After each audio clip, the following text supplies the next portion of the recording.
Oh, it's so good. It's still so good. It's growing on me a lot. Welcome, everybody. This is the Camera Life Podcast. It is the random photography show because it is a Monday evening. It is, what is it, about 7:30 p.m. here, 2nd of March. Who can believe it's already March? Oh, I know. And joining me, of course, is the founder of Lucky Straps, the sponsor of today's show, and Lucky Straps mouthpiece, Justin Castles. How are you?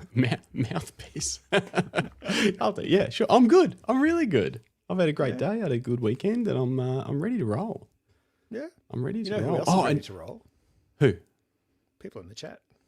Oh, they're already rolling. They're not ready to roll. They're rolling. They were rolling before we got here. It's crazy. Look at this. Look at this. 6 p.m. Dennis Smith, School of Light, been hanging out for this. Wow. Thanks, Dennis. You were the first. Love you, Den. Who else is in here? Lucinda Goodwin. This is your reminder to tell us about Greg's Bunnings Pelican case. Oh yeah.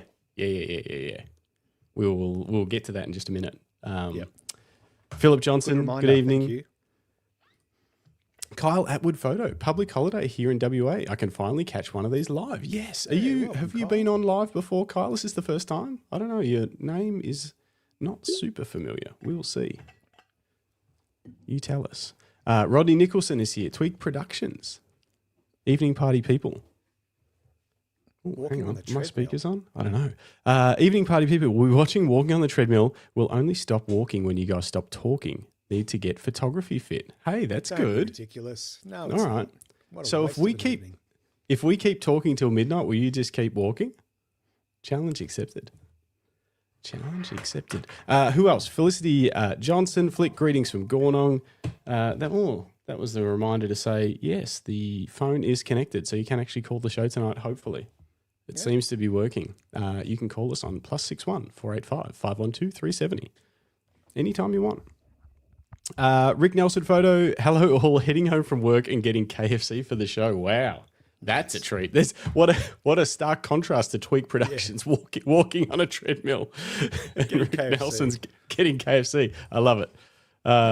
Yes, the Pelican case story. DigiFrog, good to see you. Lisa Leach, hello. Curled up on the couch with a cuppa for Monday night fix of the Camera Life. Nice, Lisa. Nice. Yeah. Craig Murphy, good evening. Bruce Moyle, good evening. David Leparati, good evening. Got some good photos from David Leparati for tonight's show. Got lots of tons of photos tonight. Yeah, the Your Images section is going to be massive. Oh, speaking of which, hang on. I haven't really got our media set up properly, have I? Look at this. There we go. Fix this. Update that. There we go. That's better, isn't it? What else? Who else is here? Rodney Nicholson, impressive opening. Thanks, Paul says, hey, everyone. Is the definition of unfounded optimism getting the camera gear ready for tomorrow night's lunar eclipse while it's belting down with rain for the next 24 hours? Yeah. I did see that. It's going to be, full lunar eclipse, red looking awesome. Is that, what do they call that? Is that a blood moon or is that different? I'm not sure. I know Maybe I'm Greg confused. Carrick, I think yesterday, put a post up saying it's not likely to be visible from Victoria, or something. And so he posted last year's photo. But, you know. He posted last You shouldn't have said anything. No one would have known. Yeah. You should have said, oh, great moon. No, someone's always onto it. Someone always like, it wasn't. What else? Who else is here? Phil Thompson. Who else we got? Good evening from Mount Dunedin. The Canon Blad. Next they'll have a Pentabron, Pentax and Bronica. Yeah, well, we'll talk about that. We'll get to that segment. We'll get to all the news from CP Plus over the weekend. Greg's got it all queued up somewhere here, I think. I do. Oh, there's tons of it. We would be there, but we're not. Anyway, let's move forward. I know. I was actually reading and listening to a bit DP reviewer there, and they were talking about how there's three of them over there for the thing and stuff like that. And I was like, and they've been doing like secondhand camera. I saw hunts in the city in street Shinjuku walks. West Yodobashi and all those secondhand camera stores. Oh, I know, Greg. I know. actually, Maybe my next friend year. Adam is over there at the moment. I hate him right now because he sent me a photo. When did he go? What day is it today? Monday. I should know that. Mid last week, he sent me a photo. It was a photo of the Qantas boarding, like the television screen, flight to Haneda. And then the second photo he sent me, I knew he was going, but I lost track of when. Second photo he sent me was of him in either business or first class. I'm not really sure. Either way, I hate him. Right now. What? Yeah. Gosh. And then he's Business, just been that's sending fancy. me photos of him with sumo wrestlers, and then another day of him eating convenience store chicken. And there's so much hatred right now for that man. You can't just can't feel good for him, no? No, I can't feel happy for him. He's a bastard. Anyway, Fair enough. Who else is here? Elena's here. Stupid YouTube sends me a notification that you're live after the intro is finished. That's sad. Yeah, I do wonder about that. But the intro is good for people that haven't seen the show before and they watch it later on. Or It's whatever. not all about you, Elena. It also gets me pumped up. I was dancing. I like it. Yeah, you I were a really bit. like that music. Sorry, did you say dancing? Well, I I thought you were having some sort of seizure, but that's okay. It's grooving. Yeah, you know. whatever floats your boat. Gareth Davies is here. Greg Carrick is here. Tony is here. Get off my digital lawn. He Tony. says, hi, Greg, but he also has his signature castles. Yeah. And yes, it does appear the chat is working this time. We had a little bit of issue. YouTube, all of YouTube Live basically dropped the chat on Thursday, which was not well for our interview with Jeff Freestone. But we still had a great show. Jeff just didn't get to have the full chat experience, so we'll have to get him back. Didn't. We'll get him back. We'll get him on a Monday. I think night. only four chats came through, Yeah, that's which right. would normally be about 400. So, what else? Kyle Atwood says, first time live for me. Started listening on the podcast on Spotify a few months back. Well, that is awesome. Great to have you here. Cool. Jump in at any point with anything because that's what the show's all about. Who else? John Pickett's here. Just made it in time. Nev Clark. I do gym on Monday, but today it's a public holiday for Labor Day in Western Australia, which I never really understand why Labor Day means, but anyway, it's a day off. Yeah. So we've got, is our Labor Day next Monday? I think. Yeah. Oh. Wonder why they're not the same day. Like 1 week know. apart. It's weird. Doesn't really seem worth it, does it? No. Move one or the other. And I sync don't understand up. what it means. What is someone in the chat? One of you older people. Yeah, what's Greg it for? Carrick. Tell us what Labor Day means. What You're a have you- geez, journalist. it's a bit rough. I've told tonight my daughter Tara is here and watching the show. Okay, awesome. Does that mean we can't swear or something? Is that we'll be careful. Anything else? Who else are we going? I vote Greg makes a PowerPoint presentation to convince Justin of going next year. I don't need much convincing. We just need money. We just need the money. We'll work on it. We'll work on that this year. We'll scrimp and save, and we'll get there. Yeah. I think if we Okay. add like meth or cocaine to our stall at BFOP, I think we'll do really well. I don't know. I think the bright Seems like police sort might of have crowd. something to say about that. Okay, finally, Brett Wooderson is here, and I think that's everybody. And there's more other comments, but we'll get to them. We'll get to them at some stage. Now, Victoria's Labor Day is next weekend. It's to celebrate the 8-hour working day. Huh. Okay. By having a day off. Having it off. Celebrate Cool. work. Makes sense. I love it. So, you've been looking at Pelican cases? Well, you know what's happened, Justin, is that ever since I bought my new lens, which was that new Fujifilm lens, my gas seems to have flared up. And I've been looking at lots of stuff. Looking at lights, I've been looking at softboxes, modifiers, all sorts of stuff. But I have also been looking at Pelican cases and the reasons why I need to get a Pelican. Well, I think I need a Pelican case. I want to feel like like I can eat at the big table, not the kids' table anymore. I want to be a professional and proper photographer with a Pelican case. But putting that aside, when we went to BFOP last year, I realized I had like 3 or 4 different bags full of stuff, and it was just everywhere. And it was a pain in the ass to lug, and And I think, you know what, I just need a single storage solution that I can also have here at home. Because at the moment, I don't have a lot of space to like just have my camera gear out and about. Because, as many of you know, this desk here where I podcast from every Monday and Thursday is actually in my son's room. It's in the corner of his room. So I clearly can't eat at the big table just yet. But you know, and just having stuff lying around, I just want to keep it all together and safe. And Pelican case seems like the most sensible way to do that. To me. It definitely is. It definitely is. It's one of so I didn't have a Pelican case up until what was it, 3 years ago, 4 years ago or something. I'd looked into them, but they always seemed, one, too expensive, and two, sort of too heavy for what I did. If you're traveling and stuff like that, the extra weight was a bit of a pain, but obviously they are very solid. And I decided to make the jump, and it's become probably the longest serving sort of case that I've had. All the other cases I was constantly going bigger and smaller and stuff like that, but this one, I seem to have threaded the needle of the right size, and the durability and lockability of it is a big plus.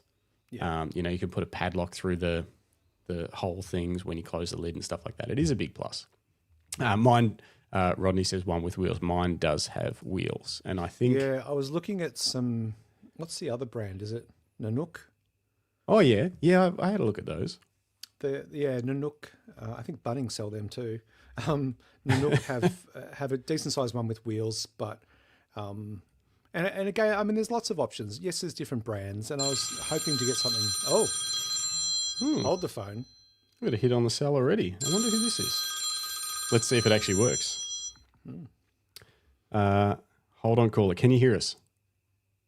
Of course not. Why would the Roadcaster ever work correctly? Just hold the phone. 1 second, caller. Hold on. Hold on. Hold on. We're getting there. Connect. Can you hear us, caller? Yep. Hello. Well, hang on. Try now. Hello. Oh, we've got you. Oh, What's Can happening? you just say hello? hey, Bruce. Hi. Can you hear me? Yes. Hello, gentlemen. What's happening? Pelican cases. Yes. I know about Pelican cases I because bet I you have do. many. How many do you reckon you've got? Well, I got 3 of the big ones right in front of me. I'm looking straight at them, and I've just used 2 going to Sydney and back. So How was Sydney? I've used How'd them you for go? quite a while. It was amazing and emotional and very traumatic, and that's a big question. All right, we'll unpack that. So, maybe we'll get you on for a chat. Longer conversation. Yeah, but anyway, yes, Pelican cases. There's a couple of different styles you can get. They're the traditional ones you can buy, which are heavy. And if you pay a little bit more, you can get ones which are Pelican Air, where they're roughly not half the weight, but not a crazy amount of weight. Yeah. So yeah, always worth doing that.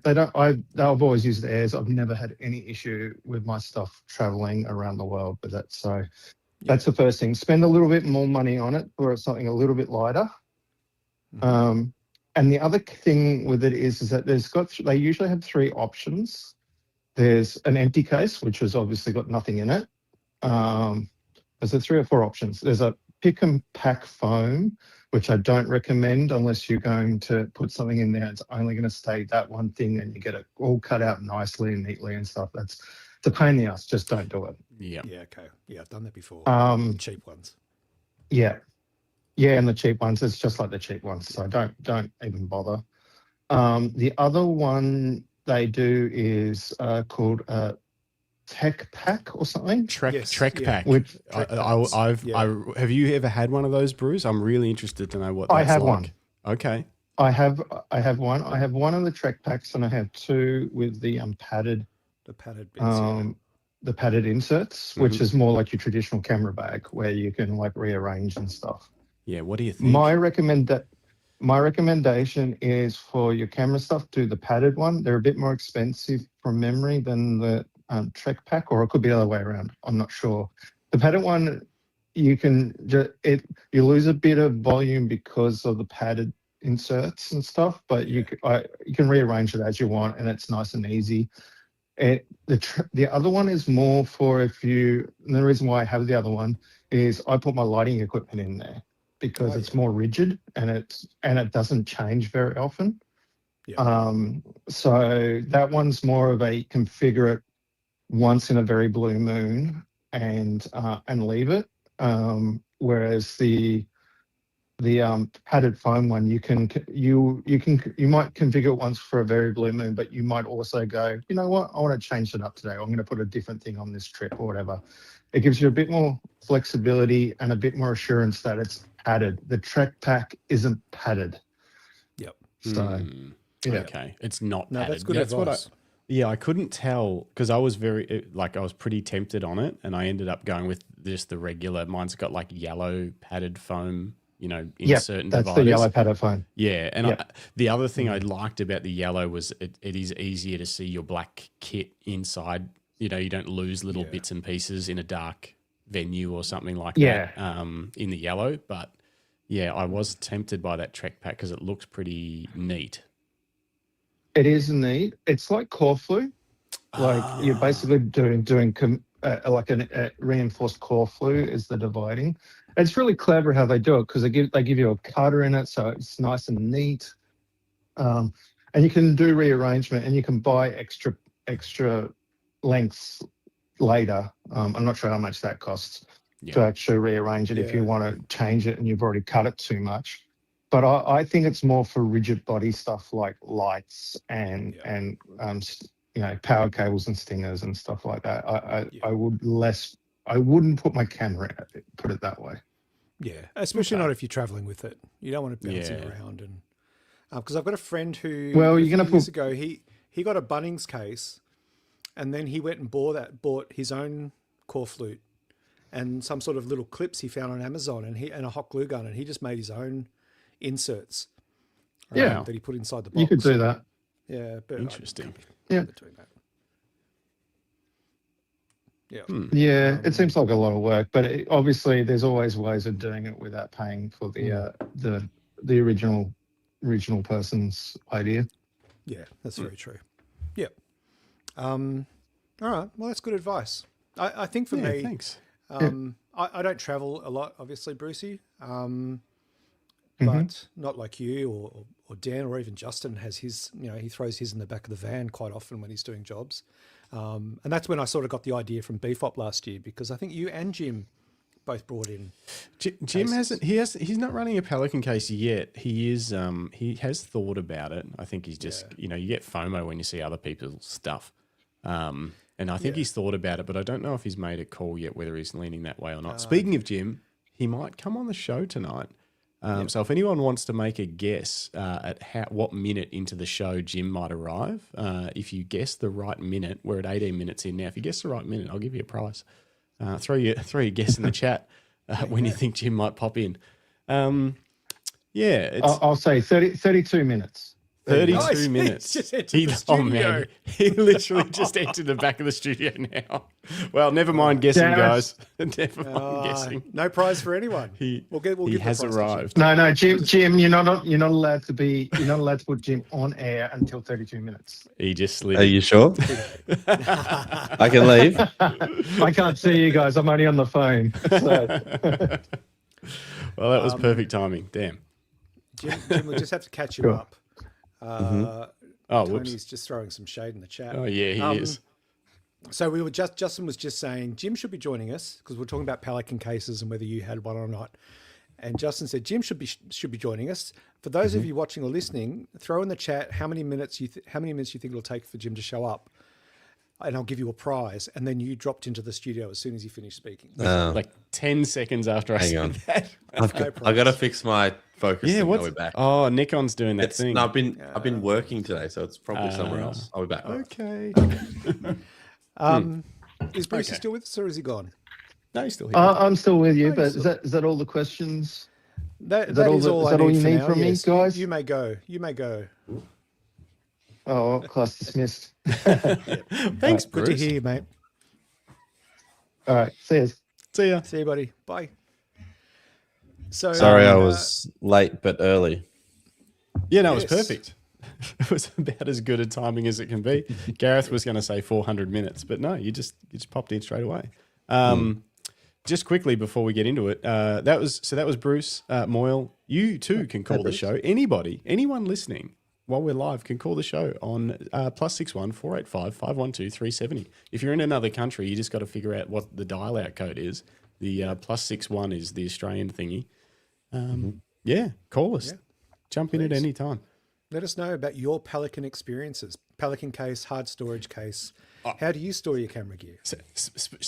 Before we catch up with Jimbo, should we just bring? Okay, so anyway, long story short, Greg wants a Pelican case, and obviously, when you want What something, for? you message your for his My Fuji gear. Pelicans. So What, like the world's smallest Pelican case? Yeah. No, actually, just before we go to your bit, Jay, I just want to say Okay. I was looking at a whole range of them. I was looking at different brands, Bunnings ones, the whole works, and I found. And then today, Pelican Cases Australia sent me a Instagram post saying, customize your own Pelican case. And then I thought I could get like just a small. This completely doesn't serve any purpose other than vanity. I could get like a small Pelican case, like an A4 kind of size, maybe a tiny bit bigger, and just have them pre-cut, because you can get them pre-cut, laser cut, my new lens and my XE5 and a space for my curled up lucky strap, and that's it. Just a Yeah, and you can even get yeah. them to put branding, like they can engrave branding into the foam, like embossing it in. Oh, really? How cool would that be? So That's this is pretty this is a new thing they're doing. That I don't know. that would be fancy. It would be like you say, Completely not super, not super practical, but it would make you feel like an absolute like secret agent when you open it up and just and remove the lens, attach it to the like camera. assembling a sniper rifle or something from a suitcase. Speaking but- of which, I think hang on, Dennis said here, Dennis said something about that. I use gun cases, hard cases for light painting gear, and they are so amazing. Lots of sideways looks. Yeah, I bet. That's a good. You just don't walk into a shopping centre with it, Den. Whatever you do. But I mean, the biggest issue with Pelican cases is they're perfect, they're great, they serve an amazing purpose. It's just the cost. Yeah, I think mine was 700, and they've gone up more than that now. Yeah. I'm just waiting for you to sell one, Justin. I'm waiting for Jim Then, to sell I'll buy it. You know what's sad about mine? One of the things, like I broke it in the first week. It still works fine, but I broke one. They've got these little like protective things around the hinges and bits of plastic that kind of stick out a little bit near the hinges. Snapped one of them off week one. They're not as tough as you think. Anyway, back. so when Greg or any of us need something, we usually message the Brain Trust, and the Brain Trust is just me and Greg and Jim and Grant's in the chat too in our little message thread from when this show first started. It's our little staff chat. And Greg says, if anyone knows of a secondhand Pelican case, let me know. And of course, he got bombarded immediately with just first this. Idiots. Which I don't know if I've seen before. I thought it was hilarious, but I was like, surely someone has made this before. I used AI to make this. I thought it was very funny. AI. Oh, you made this? Yeah, in ChatGPT. Yeah. And then it escalated because Greg said it needed to fit his lenses as well. So it escalated to this. And then finally we were looking for them on Facebook Marketplace. And this one was actually near Greg. It was in Frankston for $650, selling my heavy duty Pelican Expedition Series case, custom engineered to safely transport an entire Pelican family in rugged conditions. Perfect for wildlife. I can't even read this. It's crazy. Anyway, it's got 4 adult Pelican bays, long beak compatible, 16 chick micro compartments with down-friendly padding, precision cut, peck resistant foam interior, integrated fish buffet tray and snack storage, colony grade shock protection, IP68 rated, immersion splash and peck resistant, reinforced latches, weatherproof seal, forklift ready, recommended for a full load. That's pretty clever. Yep. We pretty had fun. clever. And wasted Greg's time while he was trying to buy a Pelican case. Well, you know, we have a laugh. We do. So I'm still on the hunt. I don't like the idea of going secondhand. I don't do well with secondhand products. I live in South Yarra. We don't buy secondhand things in South Yarra. It's just not done. It's just new and then in the bin. Yeah, pretty much. Yeah. We don't even donate to charity. That's how posh we are. Anyway, so I'm still on the hunt. I am looking at either secondhand or new. I'm looking at other brands, and we'll see how it goes. I think those Nanook ones look pretty cool, and there's a few other brands as well that have been around the place. I think obviously it's been so long that Pelican's not the only name in the game, but they are obviously the number one Premium. I guess. Yeah. Premium. I mean, even Peak Design's travel case with a big camera cube in it is attractive because I like the idea of it having wheels and a handle. Yeah. Well, that's what Craig's saying here. I have a Peak Design large camera cube and moved that from my drawer system in my car to a Front Runner hard case. Is Front Runner, is that a Peak Design as well? Is that the same? It's like a design to work with it. Also use Front Runner cases when I was doing live streams. Yeah, live streams. Thanks, Craig. And At the end of the day, it's money. That's what's stopping me. It's the cost. I could buy another lens, for the price, and it's that whole thing of, buying a good quality bag, like a camera strap or a bag or a case. It's like an insurance policy for your gear, right? Mm-hmm. It helps to keep it safe. You spend thousands of dollars on your camera gear. It earns you thousands of dollars if you use it well, or it gives you great joy. Then it makes sense to look after it properly. But the cost of looking after some stuff is just crazy. Yeah. So, yeah. Anyway. But yeah, we'll definitely look into Front Runner. Thanks, Craig. What have you been up to, Jimbo? Not much. Not very exciting at the moment. Not really shooting just yet. Sorry. It's not well. Lots of rehab at the moment is the only thing I'm doing. Yep. Yeah. Legs How's it coming going? along? Yeah, we're getting there. That's good. Did have a shoot on Friday though, but yeah. Yep. Just some photos of Justin. What? Of our Justin. Yeah. In the makeshift studio. Oh, yeah, you did. I was like, no, you didn't. Yeah, he did. Yeah, Justin was doing a workout. It's the CrossFit Open the next 3 bastard. weeks. And Hey, Jim. Jim, get my biceps. Look at them gleam. I didn't book him in. He was shooting for the gym that I go to. Oh, okay. There was lots of other people there too. It wasn't just me and Jim. It was mainly Justin. Yeah. No, it didn't go well for me. I'll be trying again tomorrow morning. Anyway, had some problems. Okay. Well, is there anything else before we get into the photo news? What did you get up to on the weekend, Greg? What did I do? Well, it was my youngest son's 15th birthday. So Brendan turned 15. I am certifiably old. Yeah. Well, our second youngest is almost 18, and then Brendan will be the last kid, so to speak. Just need a few of them to move out, and I'll be fine. Really. Just move house. Well, yeah, I had thought of that. You Just move out. No, just like sell the house and buy a smaller house and be like, we've only got this many rooms. Yeah, Sash and I thought we might just book a one-way ticket to Tokyo and just disappear and just leave it all behind. Go full rogue. Mm-hmm. I'll find you. No, they will. Yeah. Brendan will be texting, what's for dinner? But yeah, no, it's just big family weekend, which was lovely, and he had friends over, which was great. And yeah, it was good. It was really good. Awesome. Thank you. Nice. What about you? What did you get up to other than sweating for the camera? Me, so I had a shoot both Saturday and Sunday, which turned out being shorter than I thought it was going to be, which was actually quite good.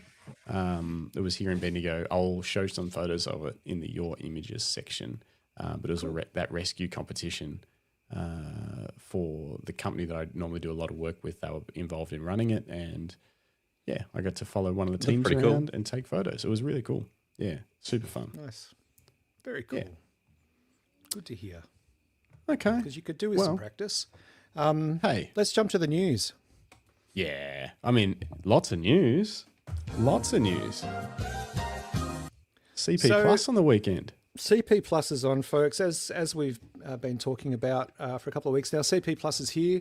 It's in Yokohama in Japan, just outside, about an hour out of Tokyo by train, and it's fast becoming the go-to and the place to be to reveal new products to the world in the world of photography. And more than anything, this year especially, we've seen an absolute flurry of lenses being released, both by popular brands, Sigma and well, Tamron did theirs before CP Plus, but Sigma have announced a couple, Brighton Star, TT Artisan, who else? I can't read my own notes. There's been a whole bunch, Viltrox, there's been a whole bunch of lenses announced over the CP Plus weekend.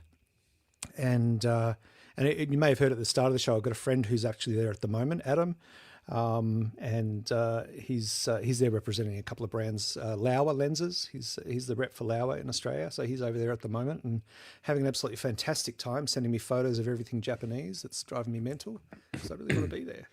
But yeah, there's lots going on, and so this has become kind of it's the time of year where all these companies go, okay, well, everyone's paying attention, so we're going to announce as many lenses as we can. And one of the first pieces of news I came across today, because being a Fujifilm shooter, naturally I gravitate towards seeing what Fujifilm are doing also. And there's no news from them at this particular event. No news is good news. Oh, is that right? Well, yeah. The X quarter must have got delayed. Yeah, maybe the X quarter, the X8. But one little bit of news that did drop, I saw it today on one of the rumor sites, is that Fujifilm are planning to hold a bit of a lens concept seminar where they announce 14 potential lenses, and then Fujifilm users can vote on what lenses they actually want. And then Fujifilm will do the whole, case scenario and move towards production if that works out for them. So that'll be interesting to see. And just the other little quick bit about Fujifilm while I'm on it, and I'll just get it over and done with so you can all, start listening again, Jim. Is that Fujifilm Australia's, currently Fujifilm Australia has a house of photography. It's a retail store, an experience store in Sydney. There is a pop-up store coming to Melbourne for Fujifilm House of Photography. It's coming to Melbourne. Oh crap, it's tomorrow for 3 weeks. It's at Chadstone Shopping Centre and usual trading hours, 7 days a week for the next 3 weeks. And they'll have some experiences there around Instax. That's crazy. No doubt they'll have the whole catalogue of lenses and cameras on board for people to test and try and have a look. I wonder how they can afford to, set up a shop just for 3 weeks. I think there's a fair bit of work to get it all, look. I bet it'll look nice. Like they're not just going to have it in a, empty store. Well, I hope it's a test for them. I hope they're using it as like an experiment to see whether there's actually an opportunity to set up a house of photography in Melbourne. Cool. So yeah, we'll see. We'll see what happens. Anyway, that's enough about Fujifilm. Oh, so many sides of the leaf. No, never. Where do you want to start with the CP Plus news, boss? Look, there's so many good ones. Obviously, we'll save Canon for the next segment because that's pretty wild. That is wild. Do you want to go with do you want to talk lenses? I mean, I really want to talk about the Leica Lights phone at some point. Yeah, we'll get to that in a sec. And there's also that new TT Artisan are actually making a instant film camera. Did you see that? Do you want to talk about that? Let's talk about that. We'll bring that one up. So the folks at TT Artisan have announced a 203T folding instant film camera. I believe it's relying on Fujifilm Instax film, and they're already up for pre-order on B&H. And there's a number of different color options with this one, and it's obviously replicating a very old. I don't know what the term is for that sort of camera with the fold down and the bellows that kind of opened a bit. Yeah, what is Transformer that called? Optimus Prime lens. Optimus Prime lens. An Optimus Prime. There it is. Transformer. Yeah, it's like yours, Jimbo. Like that. Hang on. Yeah. How do we make you bigger? What's that style of camera called where it folds out and the lens? There it is. Oh, that's nice, Jim. Yeah. Oh, yours is sidewaysy, whereas this one's Yeah, it's a a sideways. bottomy. Yeah. This is an old What Kodak. brand is that? Kodak Retina. Nice. You might remember that brand, Kodak. David Leperati says the official, the technical term for it is a folding camera. That'll do. Sometimes it's just what it says on the tin. It's a camera that But folds. it is just a folding camera, but interesting to see a brand like TT Artisan. I mean, obviously, they're lens manufacturers, among other things. But they're having a crack at bringing out a bellows folding camera, Rodney Nicholson says. And he's actually old enough to know. So, Right. Oh, yeah, So- Bellows. Yeah, bellows. Thank you, guys. Maybe you guys should have the podcast. Yeah, we'll jump off. We should. You guys we can log on. we should just be in the chat. We should do that one day. So, yeah, Swap around. swap around. It's Colours are interesting, cool. and it's exciting, and it's fun, and it's yet another way for people to get involved in photography. If this is what acts as a bridging camera for someone to get into photography off their mobile phone, then great. So So it's a digital camera. Is she looking at a screen on the back, or is? no, I think it's just That's an optical viewfinder. Oh, sorry, she was just like this. So I was a bit. Oh, you were making fun of. Yeah, okay.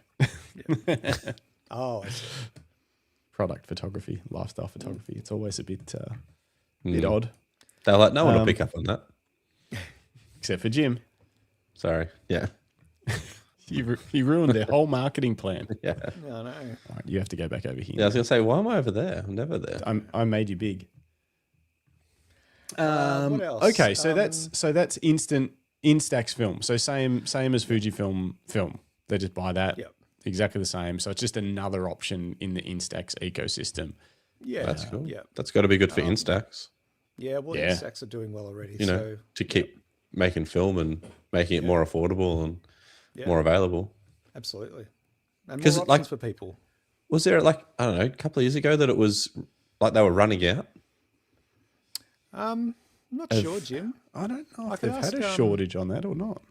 I can't remember. I could ask Andrew at Fujifilm, but he won't be there right now. Or was But that yeah, the I whole? can't remember. Yeah. I think they did have a few issues for a while, but then it kind of picked up again. I think the product line went a bit stale and soft, and then COVID, and then it kind of boosted again. So they're building more factories to make film, which is phenomenal, especially in this economy, So yeah. So what else is going on? Sigma have announced a new 85mm 1.2 DG art lens that's in development. There's a new Viltrox 35mm 1.8 coming. I think Sigma also released a 35 1.4 like version 2. Yeah, and a 14, I think. I think that was a Yes. 14mm. That was the 15. The 15, 15, sorry, that we yeah. talked about last week. But the 35 1.4 update to the art lens, which I think is lighter than the previous lens. Everyone's saying it's quite nice to hold. It feels good on a camera. So Sigma are doing it. What else? The Brighton Star. This is actually a great looking lens. If we can bring this one up, Justin, please. I think this is just for E and M mount at the moment. I might be wrong on that. Definitely for E mount. But This it's a one? great looking lens. Is it manual focus only? This one here, I think it is manual. Oh no, E, Z, RF, and L mounts. There you go. So it is. It's manual focus only, but it's got what? So do you know what the tri thing is? This smooth. No, I don't understand that at all. What the tri site? I don't email- understand whether it purposefully switchable rendering modes. is it like a switch, or whether it actually just is it's just a tiny degree soft on focus. I'm not sure how it actually works. 3 distinct optical styles within a single lens, offering exceptional creative flexibility. Foams. Bubble Smooth- bokeh. Yeah, smooth, soft focus effect, prime, standard rendering, and foams is bubble bokeh. What's bubble bokeh? Greg Carrick look at saying photos. it has filters. Okay, but here we go. Is this bubble bokeh? Isn't that what you don't? It has want? to be. The rings around the outside. I mean, it's an interesting effect, but I guess Well, right. So that's the opposite of when you go with the really soft rendering, which is so if you look at the lens, you've got the smooth rendering here, primes in the middle, foams is on the other side. I guess that's what happens when you go the other direction. From you can go softer towards smooth. You're probably going to lose sharpness and get more smooth and soft rendering and soft fall off into the bokeh.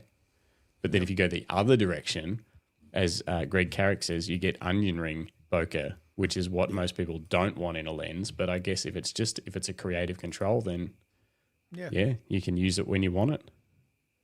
Interesting. Having the option's not bad. Yeah, creative. It's always good. Very interesting. And it does look, you're right, it looks very nice. Everyone would like to have that on their camera. I love it. I think it's really clever. Really clever. What else is happening at CP Plus? There's a new Zeiss Otis 3514 lens. I did drop in the news links there a comparison for Jim for the new Nikon Z7200. I'm not happy about that, Greg. Didn't you buy the 7200? Like, is it still in the box? It's the version 1? Yes, it's still in the box. Oh, geez. Hasn't even come out of the box. Send it back. And now it's been updated. Sorry, mate. Is it at least is the price gone up at least so you don't feel like you paid the same for a Well, I was just reading the comparison before. It says that the new on B&H, and I'm guessing this is US, it's $300 dearer. Okay. Well, the retail in Australia was 5,400. What did I say? 5.4, I think. I said the other day. Yep. So that's a hefty lens on that new version too. It's 30% lighter, and I think it has a few other little benefits as well. I think closer focusing potentially. Yeah, which it's probably not here nor there. Someone said what was the weight? It was under a kilo, I think. Yeah. Yeah. Quick squeeze. Someone said it's got far faster autofocus performance because the old one was slow, which I find hard to believe, but I don't know. 998 grams versus 1,360. Yeah. So it's, So what's the plan? You're going to sell it? You're going to be one of those people, you know, when you see on Marketplace, someone says brand new in box and you think, how is that possible? Yeah, Now we know. I'm not happy You though. always feel suspicious about that, don't you? It's like, oh, I'm like, who would ever do that? They've just stolen it. Anyway, my white balance looks a bit off. I like the removable tripod collar. I think that's clever. I think Stop rubbing it in, Greg. Sorry. It looks like a waste of money. It's a piece of it's shit. terrible. Yeah. I've heard the version 1's actually better and sharper and nicer lens. Yeah. The new versions they've just cut costs. That's why it weighs less. They've taken some of the really good stuff out of it. Yeah. It's got less And glass whoever in it. said- How can it be? How can it be better? And whoever said invest in glass is an idiot, really. You know, clearly. Pelican cases is where the money needs to go. That's right. You know? Okay, well, that's enough of that. What else we got? Let me just get through a couple of other quick little news grabs, and then we'll have a look at some of the bigger items. This has to be an error. What is it? Integrity of reporting. But Canon claims a 23rd year straight of #1 share of global interchangeable lens digital camera market. That's got to be a mistake. Mind you, this is not any governing. Oh, Jesus. This is not any governing body or anyone doing an official kind of survey. It's just Canon saying it. Yep. And I'm pretty sure every year Nikon says the same thing. No. Give them a week. They'd be lying. Give them a week. Whatever. Yeah, they're wrong. Yeah, sure. Look, we live in crazy times. You know, the world's on fire once again. Leica prices. Leica have already indicated there will be price increases in the US from the 13th of March onwards to combat all the bullshittery that's going on in there. Good. There's a new Godox, the IT32. I think that was already an existing flash, but the new modular system has been set up for Leica now, which is good, along with a X5L wireless trigger system for Leica shooters. You going to get it, Justin? I've contemplated getting a trigger for the Q3, which I currently don't have in my possession, because it's got a leaf shutter and it can sync to 1/2000th, which I thought would be fun. That would be fun. I've contemplated getting a trigger just to play with that, just for funsies. All right. Greg, I've got this sitting here right here. Speaking of little gadgets that go on cameras, I don't know if you saw this one. Panasonic have launched a new microphone, like a hot shoe microphone, and it's very creative in its form factor. It's quite small, 32-bit float, which means it can record basically at a essentially. Oh, my computer's struggling. It can essentially, like 32-bit float basically means you can almost record and be able to boost up the signal later with almost no loss of quality.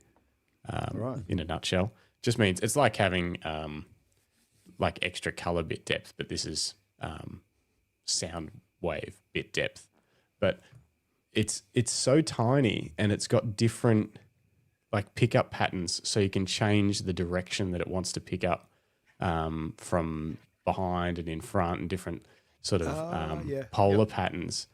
You can see on here, you can pick up in front, wider in front. I believe that'd be stereo really wide, past 180, almost a shotgun in front, shotgun behind, and in front and behind, which a lot of vloggers use. So they could be interviewing someone talking into the back of the microphone, and the person in front's talking into the front of the microphone. Yeah. It's very clever. I haven't seen anything like this before. In this form factor, so small. Yeah, because they're calling it like a new shotgun microphone. Yeah, but it's much smaller than your average shotgun, and I'm sure it won't be as good as a bigger shotgun at that job, but it's pretty versatile, and it's something you could have in your pocket, like just to record some quick sound. So yeah, good on them for doing that. I wish more camera brands would do that kind of thing. Only weighs 100 grams. That's Panasonic, yeah. Yep. Yeah, for Lumix, to attach to the digital hot shoe on recent Lumix cameras. Yeah. Cool. Okay. Yeah, it's very cool. I like it. Yeah. It's neat. It is neat. What else? We'll come back to Leica Light's phone in a second. Yeah. Oh, and last little bit of news. Ricoh GR4 monochrome is now the best-selling compact camera at Yodobashi Camera in Japan, with 3 GR models in the top 10 at Yodobashi Camera, which is pretty good. Peter Coulson really ruined my desire for monochrome cameras when he explained that he would never want a monochrome camera because he loves being able to use the color channels to adjust in post the balance of the black and white. And I've actually done that many times before, and I'd never thought about that element to monochrome cameras. This is very interesting, and I guess it becomes a trade-off for the better image quality that you get as to whether it's worth it over the flexibility in post. Yeah, and maybe people shooting monochrome aren't as fussed about post-production. Maybe they're actively trying to avoid that. Extensive post-production. Yeah. Simplify their shooting. Yeah. Black and white only. In something like a GR or a Leica Q, you've got a fixed focal distance. You work with what you've got, and there's less mucking around at the other end. As Dennis says here, the reasons he said are not the reasons you would go there. My mate has a Q3 monochrome, and it's about the overall quality. Yeah. Fair. Yep. Agree. Yep. The Peter Coulson article also ruined that person's day. Yeah, I won't get into that. I got an email about the Peter Coulson interview, an article, and I was going to do a giant rant on this show, and then I came to my senses and decided not to. But it did upset me. It did. Why? Okay. Huh? Why? Why are you going to leave it? Maybe I'll bring it up next week. Let me think on it. Decide whether it's worth it or not. Don't want to waste everyone's time. What else? What other news we got? A couple of quick little fun things. One What else have we got? Social media post. Glyn Lavender is in India at the moment, as we know. We spoke to him, was it 2 weeks ago on a Monday night? He joined us. That was quite a ride. I'm still having therapy about that night. But yeah, he's currently running a tour in India, and he's been taking some amazing environmental portraits of locals throughout his travels. So if you haven't checked it out, go to Glyn's Instagram account and have a look. Another little cheeky fun post. I'll get you to bring this one up, Justin, the one that's titled Tokyo Sleepers. There was actually 2 articles about Tokyo Sleepers. Let me just give you a little bit of context. So especially in Tokyo, but in Japan in general, there's a very strong work culture, and especially, and it's a very male dominated, the professional work culture is very male dominated. And there's a very common term called salaryman or salaryman. And it's someone who works in the city. They wear a suit and they work in like an office job, and they work ridiculous hours because that's kind of like the work culture is in Japan. And even when I was there, I remember seeing, and I even went out drinking one night with a bunch of salary men who I'd met. And they just drink in little izakaya bars until late in the night, try to catch the last train home. If they don't catch a train home, often they're found sleeping on the streets, propped up against something. The clever ones will go to a capsule hotel, which was kind of why capsule hotels came to be in Japan. It was for people that were living in the country, working in the city, and they would stay in a capsule, literally a capsule, in somewhere in Tokyo until the next morning and head off back to work. But someone has been taking shots of sleeping, often drunken sleeping salarymen, and just jazzing up their life a bit. I thought it was fun. It was worth sharing.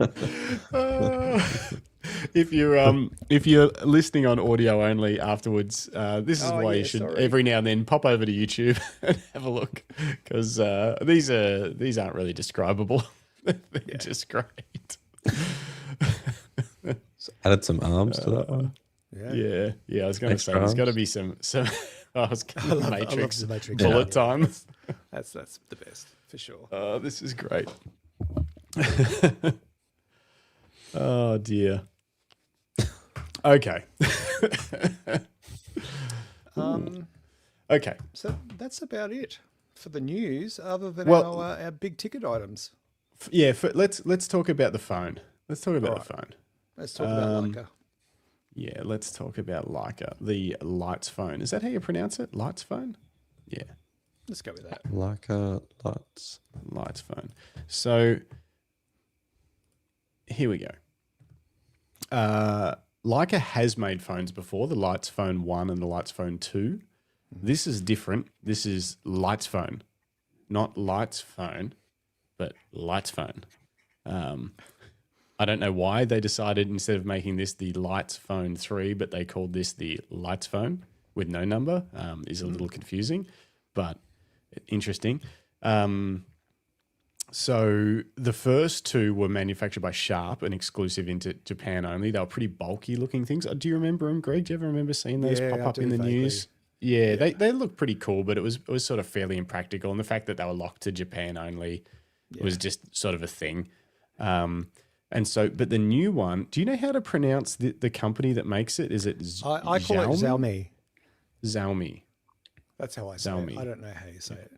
So Leica have teamed up with Chinese company Xiaomi, bringing the Lights phone global. Well, mostly. I don't think the US can get them because they don't bring in, I think, any Chinese phones, or I don't think they can get the Huawei's or anything like that. But the rest of the world can get the Lights phone, I'm pretty sure. And so it's based on the Xiaomi 17 Ultra. So there'll be a more affordable version of this phone that's not Leica, but has basically the same camera tech in it, just without some of the Leica enhancements that Leica have teamed up with Xiaomi to like make it more of a Leica shooting experience with extra. But I think even the Xiaomi,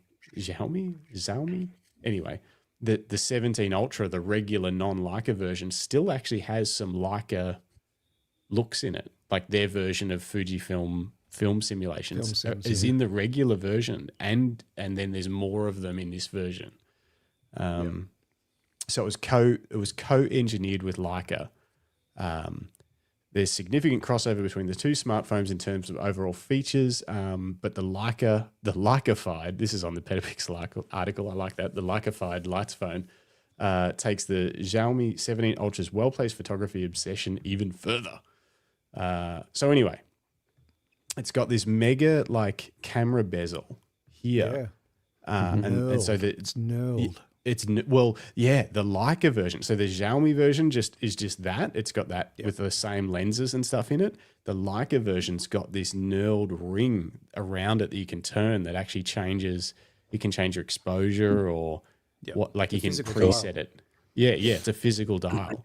And then the coolest, look at that. Oh, that's nice. Oh, nice. The engraving. Have you bought one yet? Look, honestly, this is going to sound stupid because it wouldn't happen. If this was an Apple device, yes, I would have ordered it. I would be like, yep, this is worth it. But I'm not. I've never had an Android weird phone before, and I don't think I'm ready to try that. And everything else in your life is like Apple, and it connects and works. Yeah. Okay. Editor Seb went down the Android path a few years ago, and we haven't spoken since. My son, my oldest, never understood it. Raised him Apple. We were Apple family the whole way through since like the very first MacBooks, and he went down the Android path. Yeah, and he uses Windows. Yeah, that's a tough pill to swallow. It is. Why does he use Windows? My lawyer says I can't take him out of the will for it, but get a better lawyer. Yeah. So anyway, so you can turn this dial to change different settings. You can customize that, preset it however you want. You can use it in full manual mode, or you can use it in like an auto mode with just like exposure compensation or whatever. But also, the cameras themselves are the same between the Xiaomi and the Lights phone, including the Leica triple camera systems, which is headlined by a 50 megapixel Type 1 low-fic image sensor, a 200 megapixel Type 1/1.4 telephoto camera with a Leica APO 75 to 100 lens. That's right. It's actually it's a physical an optical zooming lens, 75 to 100, which isn't a big zoom range, but it is actually optical. And a 50 megapixel Leica ultra wide camera. Now, without getting too much into the weeds, the 200 megapixel telephoto camera is not actually 200 megapixels. I don't think. I think there's some wizardry trickery going on there. You do get 200 megapixel files, but it's not like a 200 megapixel sensor. The 50 megapixel Type 1 sensor is in fact a 50 megapixel sensor, the one main camera. And then the ultra wide, like normal, the ultra wide and the telephoto aren't as big of a sensor as the standard main sort of focal length, which I think is like a 23 mil or whatever. Yeah. But yeah, see, this is how it's one of those like, what do they call them? Like a periscope lens. Yeah. That's cool. Yeah, nuts. Hey, whatever happened to that camera we looked at about a month or two ago where it had the little pop-up, almost like a little, like a little vlogging camera thing pop up with a gimbal. Remember that phone that had the tiny little pop-up gimbal? Oh, I think that was, I was going to say, I think it was like it's coming, but it's not really, like maybe. Yeah. Whereas we'll see if we get enough funding. With a physical turning ring, that will appeal to people. Mm-hmm. Because you'll feel like you have more control. It has feedback. There's the mechanical action of it. I think it's clever. It didn't appeal to me. I don't know if it's here. I have to find it. Where is it? So that's the share this one, not that one. I wonder though, do you end up getting a case? Yeah, I'm about to show you. I'm about to show you. Okay. I'm about to show you. This is what makes it appeal to me. So this is the Xiaomi case. So this isn't actually the Lights phone. This is the Xiaomi Ultra 17 or whatever. Petapixel have done a review on this phone, not the Leica one. And this is the case. So it's a case with a grip, extra battery. Look at the grip there. It's got like a dial for shutter speed or whatever. A an actual shutter button. This little bit is like a zoom thing. It's got a video record button, a thumb rest, and an extra battery. So when it gives your phone extra battery while the grip's on as well. That's so clever. And you charge that separately. And That's actually that better is, than the Leica one. It is, because it's slim enough that you could still pocket it. It's not like this big handle. It almost looks like a Ricoh GR grip, a little bit. Yeah, it does a bit. So it makes it feel more like a camera. And there's this one too, which kind of makes it like a little point and shoot. See, it's just like a. So you could put this grip on the Leica, even though this crappy isn't. strap on it though. Ugh, gross. Something about that. But yeah, this grip on the Xiaomi one is cool. This is what phones need to do if they want to try and woo us photographers away from. Hello, lady. Yep. I mean, the photos look good. They look fine. Yeah, I don't know. It's really interesting. If it was an Apple product, I would be really, really interested. Yeah. What do you guys think? Could something like this tempt you, Greg? Yeah, it would, if it was Apple. Same thing. I'm so invested in the Apple ecosystem. I couldn't imagine picking up an Android phone just for the sake of photography, as I am at the moment. But, you know, for someone who loves photography but hates the idea of carrying a second camera, just wants to use their phone, it's a great option.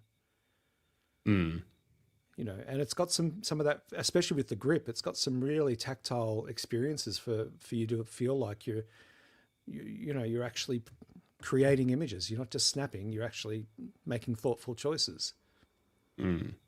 So yeah, I think it's good. Anything that entices people to take photos is great. I just think that Apple could do more. You know, they for years they've banged on about the quality of their images. You know, let's step it up a bit. Add a grip. A grip designed by photographers. I do like. I got the 17. I jumped from a 14 to a 17, and I do like that the 17 has this. This is on a case, but it's got like this extra little flat nub of a button that you can assign to stuff, and that's just my camera button because of where it sits. I press it once to open my camera. I press it twice to take a shot. So I like that, but I feel like it needs more. You know.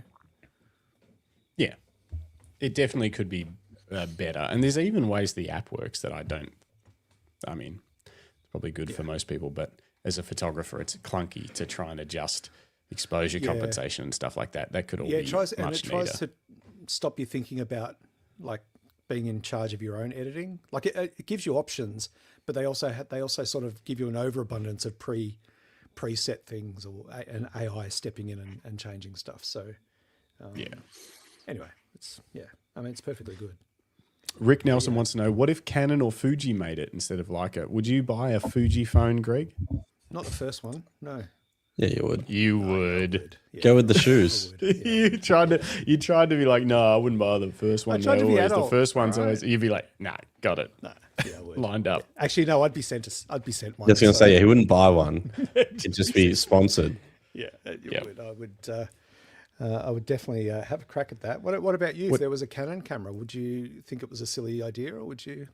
Zero chance I would buy a Canon phone. Not a chance. I've tried to use their app to transfer photos to my phone, and if they can't get that right, Leica's phone app is great. Yeah, you know, that gives me some confidence that they understand how to do that stuff. Unfortunately, Canon make amazing cameras, but they're not real good at the phone side of things, and I need to see some proof before I use that as my main method of communication with the rest of the world. That's fair. What about you, Jim? Would you buy a Nikon phone? No, not a chance. Why not? Are you an Apple user, Jim? Yeah, just too much invested into the Apple ecosystem currently. Yeah. So, but it would be yellow. Yeah, You could have a Nikon phone. It'd be heavy. They'll make a yellow Apple phone soon. They probably will. Yeah. Or you just get a yellow case. Yeah. So the Xiaomi is €2,000. That's expensive. Global launch in Europe and UK. that's the other thing. Like if this was an Apple phone co-engineered with Leica with these features and a grip, it would be $3,000 to $4,000 probably. You know, like Well, 2,000 like euros that's like is 3.5, 4 grand, isn't it? Yeah, It's about 3, yeah. Yeah, It's it's nothing to a sneeze at. nah. It's kind of a if you want to have something different that when you sit on the table and it's got that little red dot, and when you're out for dinner and everyone's like, "Oh, that's not an iPhone." For some people, for some people, their phone is everything. You know, Yeah, like they use it for business, they use it for fun. They use that over an iPad or a tablet. You know, it's only us stupid Apple users that have one of every device. how did I end up Bounce here? between them. I do. And then they've got to all talk to each other because you bounce between them. Speaking of Canon, I saw this on DP Review. They must have done an interview with a Canon executive, and they said some things that on first look were very exciting and on second look aren't. And it's about compact cameras. Canon says its next compact camera will be one packed with tech. I got excited about next compact camera, and then I got unexcited about packed with tech. So they're talking about making compact cameras because they're sort of, other than the vlogging style one, the V1 that they released, the G7X is 7 years old. But then they're talking about making new ones, but the current customers of compact cameras are not really our past customers. These are totally new customers. So it is going to be the role of the next camera we release that can offer new technologies or a new use case. That's the role of the next compact camera. And yeah, I was like, boo. Yeah. Nothing mechanical, nothing optical. Digital zoom. Well, yeah, it just worries me that if they're trying to go after this different photo segment, that's fine for them, but it just means it's not a product for us. No, and, So I, it's and not it gonna just be- feels like they're still missing the point. Yeah, You know? just make a really good camera. People will buy it. Yeah, Ricoh and Fuji are knocking it out of the park with higher end compacts. GR4. yeah, okay. It's just what people wanted. Yeah, Just do that. and it's the best selling camera. Like, I don't understand what they're missing. Yeah. It's not really packed with tech, the GR4, is it? It's just No, a camera. That's okay. Yeah, it's just a good camera. It's just The tech, if anything, is probably a little behind, but it's just a probably. good sensor, and it's just a good camera. yeah. Greg Carrick says 1 hour and 20 minutes in, and we're still on photo news. Yeah, There's a about lot that. of news, Greg. There's a lot of Is news. there? Yeah. What? CP Plus was on this weekend, and plus we got nothing else to talk about. We're almost done. We're almost done. Is there anything else? No, that's the guts of it. All right. Let's talk Canon going retro. Okay. Can't believe Greg Carrick was a photojournalist and he runs a radio show and he's giving us grief about being on for too long. That's right. Unbelievable. Hang on. Like my whole thing's not working. All right. Let me share this tab. Did you see this, Jim? No, I'm going to say no. No. This was unveiled at CP Plus. It's a prototype. It's not a production thing. It's been heralded on the internet as the Canon Blad because, it's kind of like a Hasselblad or a Mamiya or whatever. But what's weird is Canon, I don't think have ever made a camera like this. When we think about, it's obviously a retro-inspired design, waist level, top-down viewfinder style camera, but and it's actually smaller than I thought it was based on it the actually size is. of this. It's quite little. Yeah. But Like a coffee cup size. yeah, but Canon they didn't make these. You know how like the Fujifilm, the X half disaster, that was they at least made a camera that was that style of camera, and they were trying to bring that DNA back into a modern camera. So what is this? it feels like an attention grab. I think, like we just talked about, I think Canon's feeling a little bit maybe left out, or they're feeling a little bit maybe left behind, and no one's getting excited about product.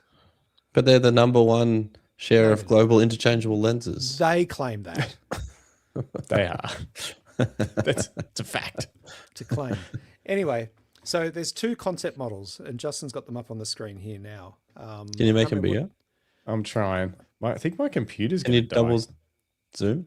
Yeah, I am. It's like, Oh. see, look, it's freaking out. Hang on. Give me 1 second. You guys talk amongst yourselves while my computer catches up. And so, and basically what they're going for is a really simplistic style of image making. Very similar in look to, you know, Hasselblad's, which is why Justin has named this episode the Canon Blad.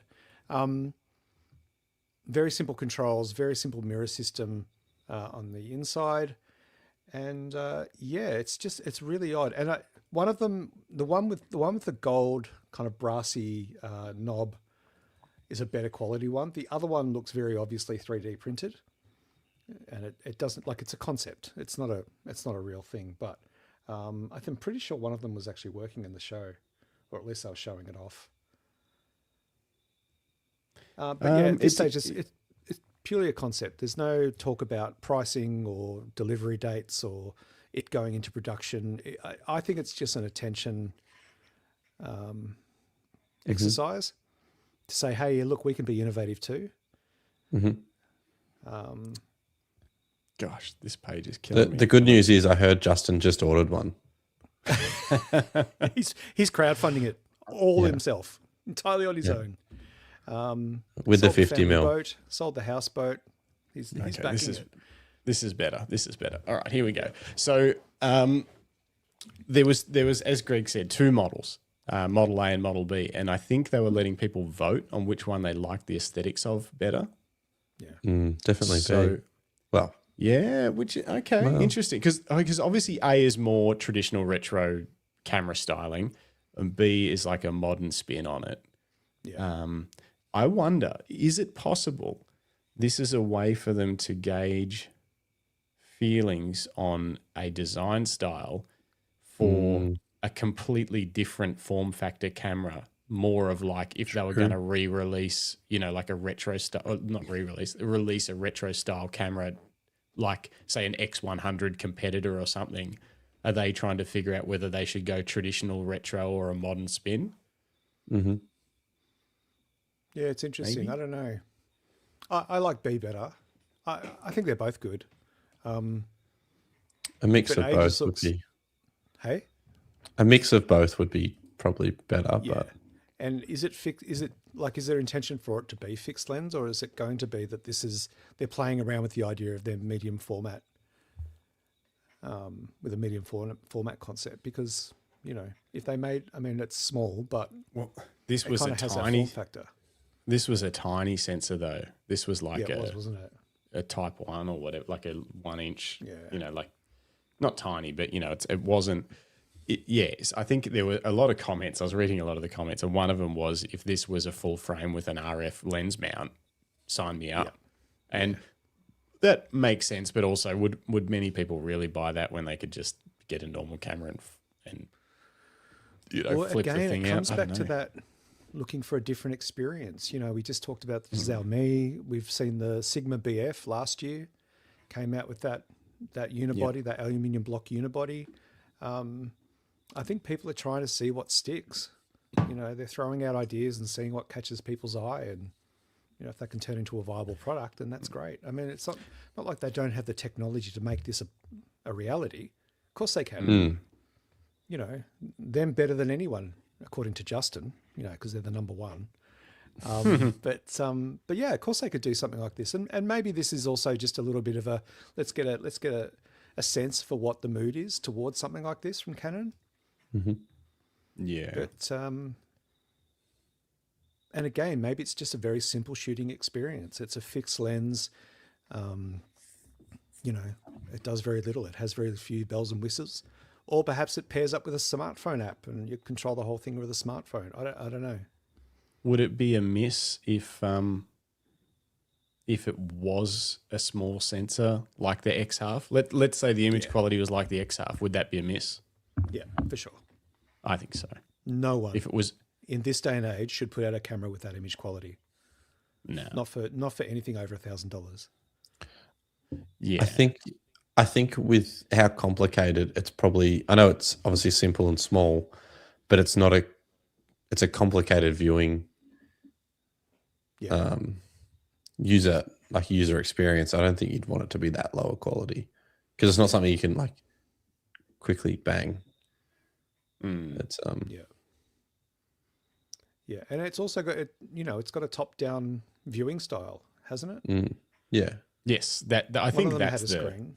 Yeah. Yeah. That's the And so interesting concept. It's like they're trying to grab that kind of nostalgia market a bit to see if, and Fujifilm have tried it with the X-Half and Pentax did it with the 17. We're seeing, and the OM3 was a throwback to an older version of the camera. We're seeing this sort of a bit of a demand for nostalgia in photography again. And maybe this is Canon's answer to that. So one of the, this is fun. Hang on. One of the comments on Canon Rumours said, concept cameras are fun. We never did get the Wonder camera though. And then had a link to this. These pictures here are from an expo in 2010. Oh, wow. This is a concept camera from Canon. The idea behind it is one camera, one lens, do everything from macro to 500mm and still be fast. So, yeah. I guess concepts are just concepts sometimes. Yeah. Yeah. But no camera brand in their right mind is going to go down that path. No. Look at the styling. It's so good. It looks like a hairdryer. She's holding a hairdryer to her face. Look at this. The picture in the top left. She looks genuinely like shocked that it worked.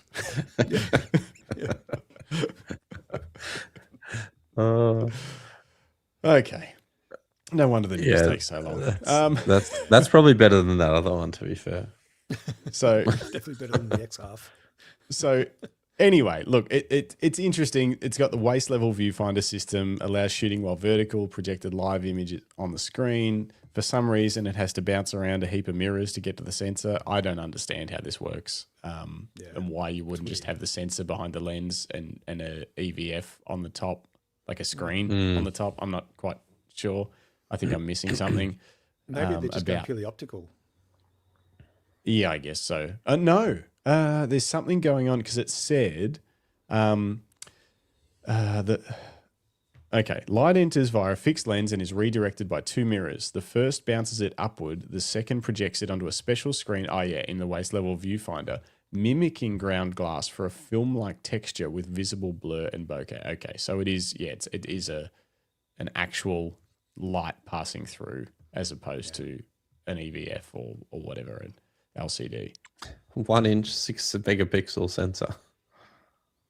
That the prototype, a 1 inch. Yeah. Geez, they must have had. Where would they even find one of those? Yeah. They called Fuji, said, "Can we have some of your old X-Halves?" It's an X-Half sensors. Oh, it's funny. Rick Nelson says extra DSLR parts left over still. Yeah, maybe. Probably. Yeah, from the first one. Anyway. So look, I think the best case for this, it is small in the hands. Look at it; it is pretty tiny.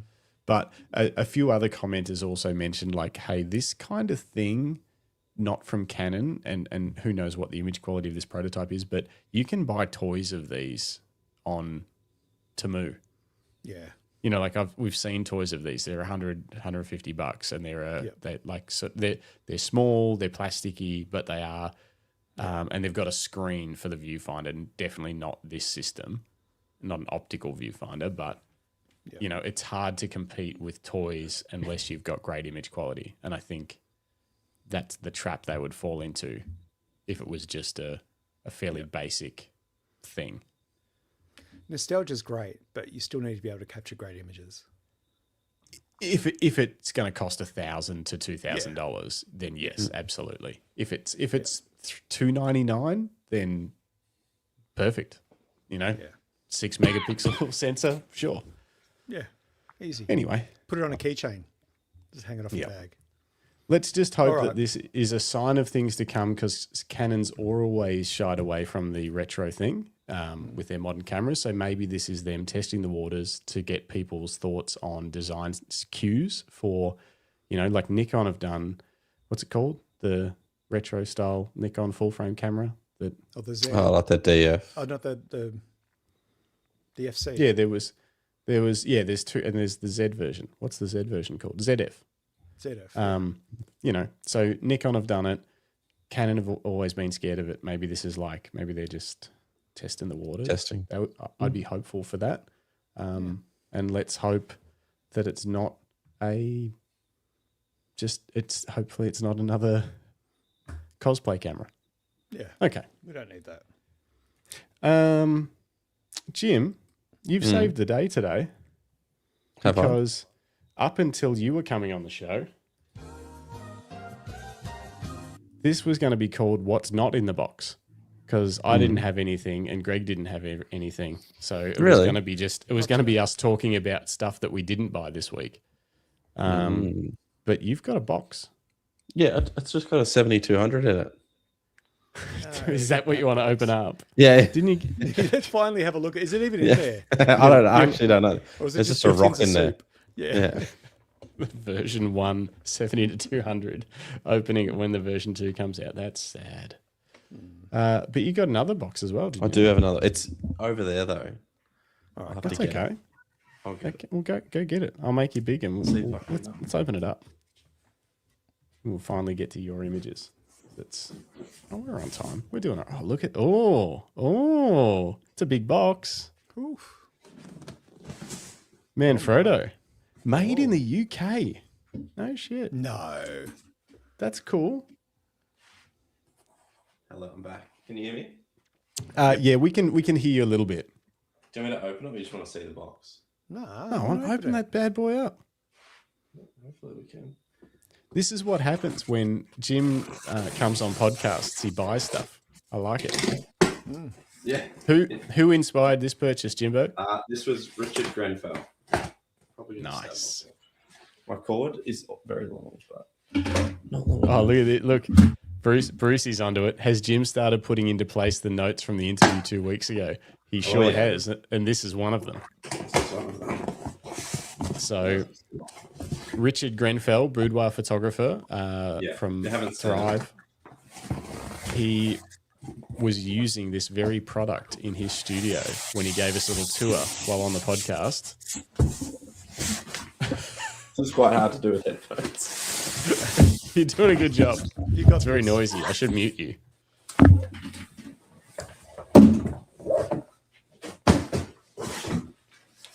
Sorry to those listening on audio back later. That was the sound of Jim pulling a big round black thing out of a cardboard box. Yeah. That's it. Oh, Nice. What is it, Jim? What is it? It's a Lasterlight highlight massive. Should I try and open it and see if it? Yeah, pop it up. I don't know how it. Hopefully it goes back. Is it bad luck to open it inside, like an umbrella? It's not an umbrella. Okay. Oh gosh, I should mute him. While he's doing that, Justin, can you explain what the product actually is? Okay, so it's basically it's designed to be a background. Hang on, he's going to open plastic. Let me mute him. Let me mute him a little bit for a second while he does that. It's supposed to be a giant background that you can actually put studio lights in. So imagine a big diffuser that would be inside a pop-up reflector, but it's there's two of them, and they separate apart.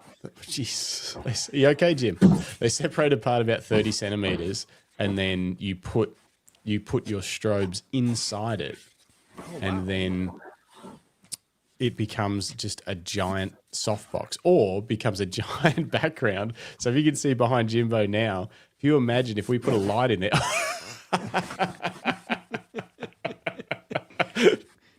Get in it, Jim. Get in it, Jim. He can't hear us, but hopefully he gets in there.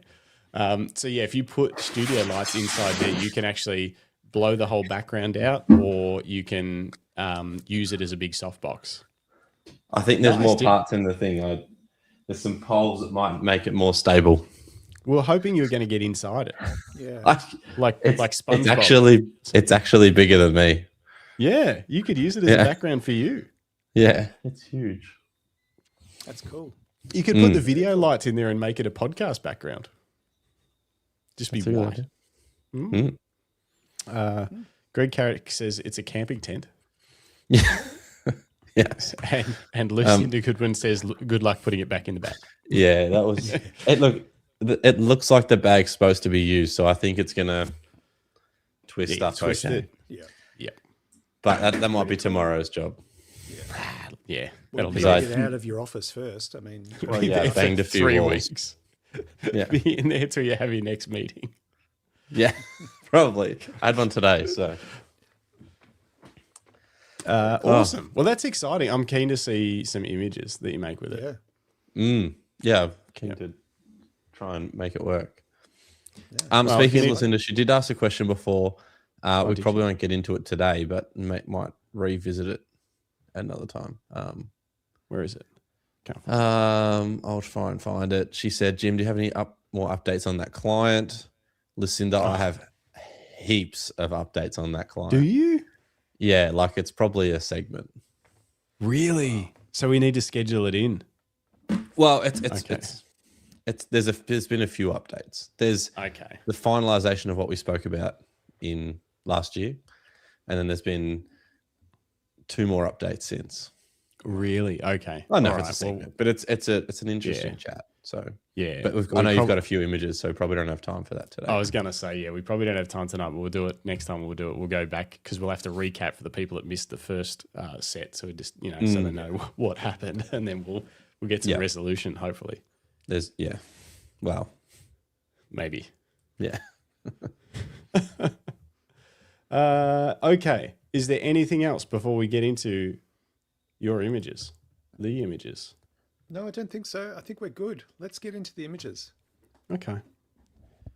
Lucinda keeps asking for my best Count Dracula impression. Sash got me a new T-shirt.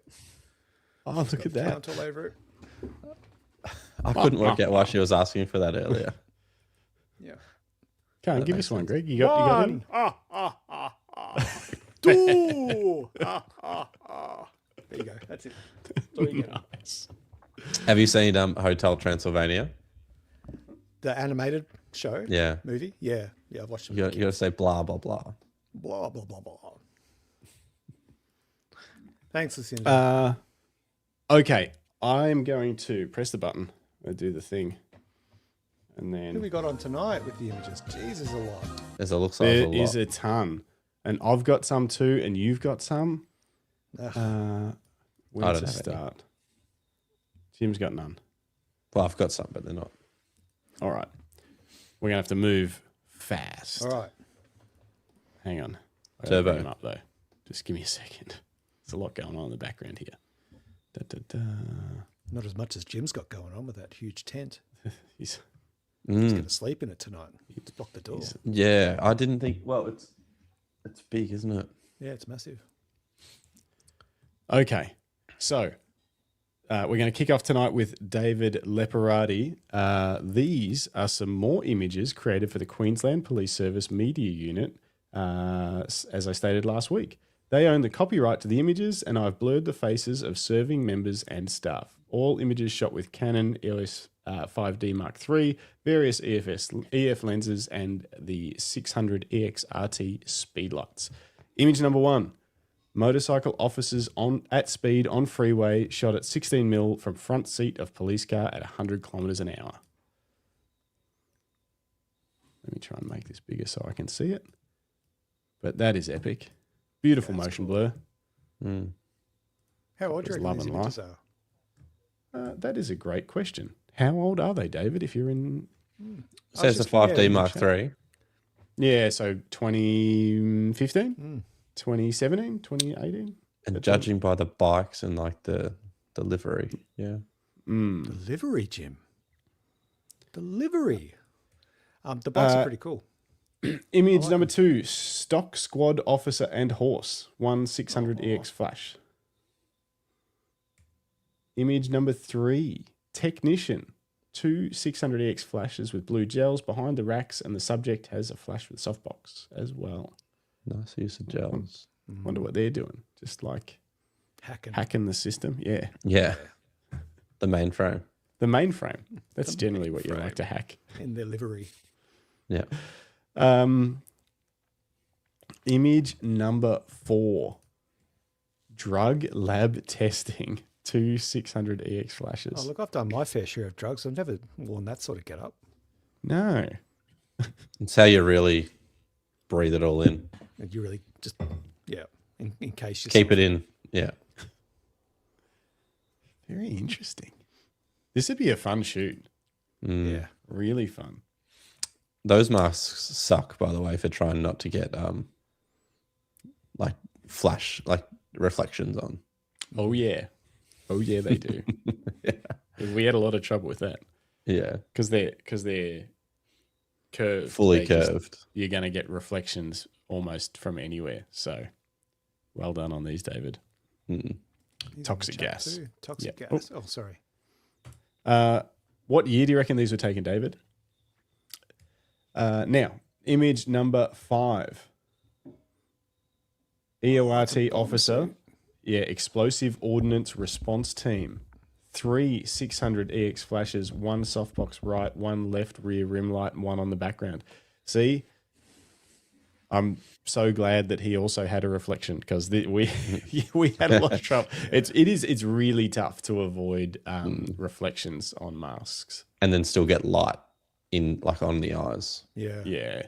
Yeah. David said 2016 to 2019. Okay. Yeah. This one would be particularly tricky too, because if you tried to light with 2 strip boxes from the side like we did, Jim, you would get shadows from the neck protector. Yeah. So Yeah. Well done. This would be tricky. You could go, I don't know. But then you get, It's a great shot though. Yeah. Image number 6. There's a few variations of this. Special Emergency Response Team officers. Godox AD200 in 90 centimeter softbox. And then this one, handheld smoke machine behind. And then this one with more smoke. That one looks cool. Oh, that looks amazing. David, did you have to find 2 left-handed and 2 right-handed shooters for these shots, or did you make them hold it in their opposite hand? That's a great question. Yeah, I guess you just tell them to swap around for the symmetry, but that's interesting. Yeah, the black and white for the win, Greg says. Greg Carrick. Yeah, I agree. As much as that's definitely got like the police vibe with the blue and red and stuff. Yeah. That is just, that's striking. Love that. No, this is how they formed up, he said. It's cool. Worked out.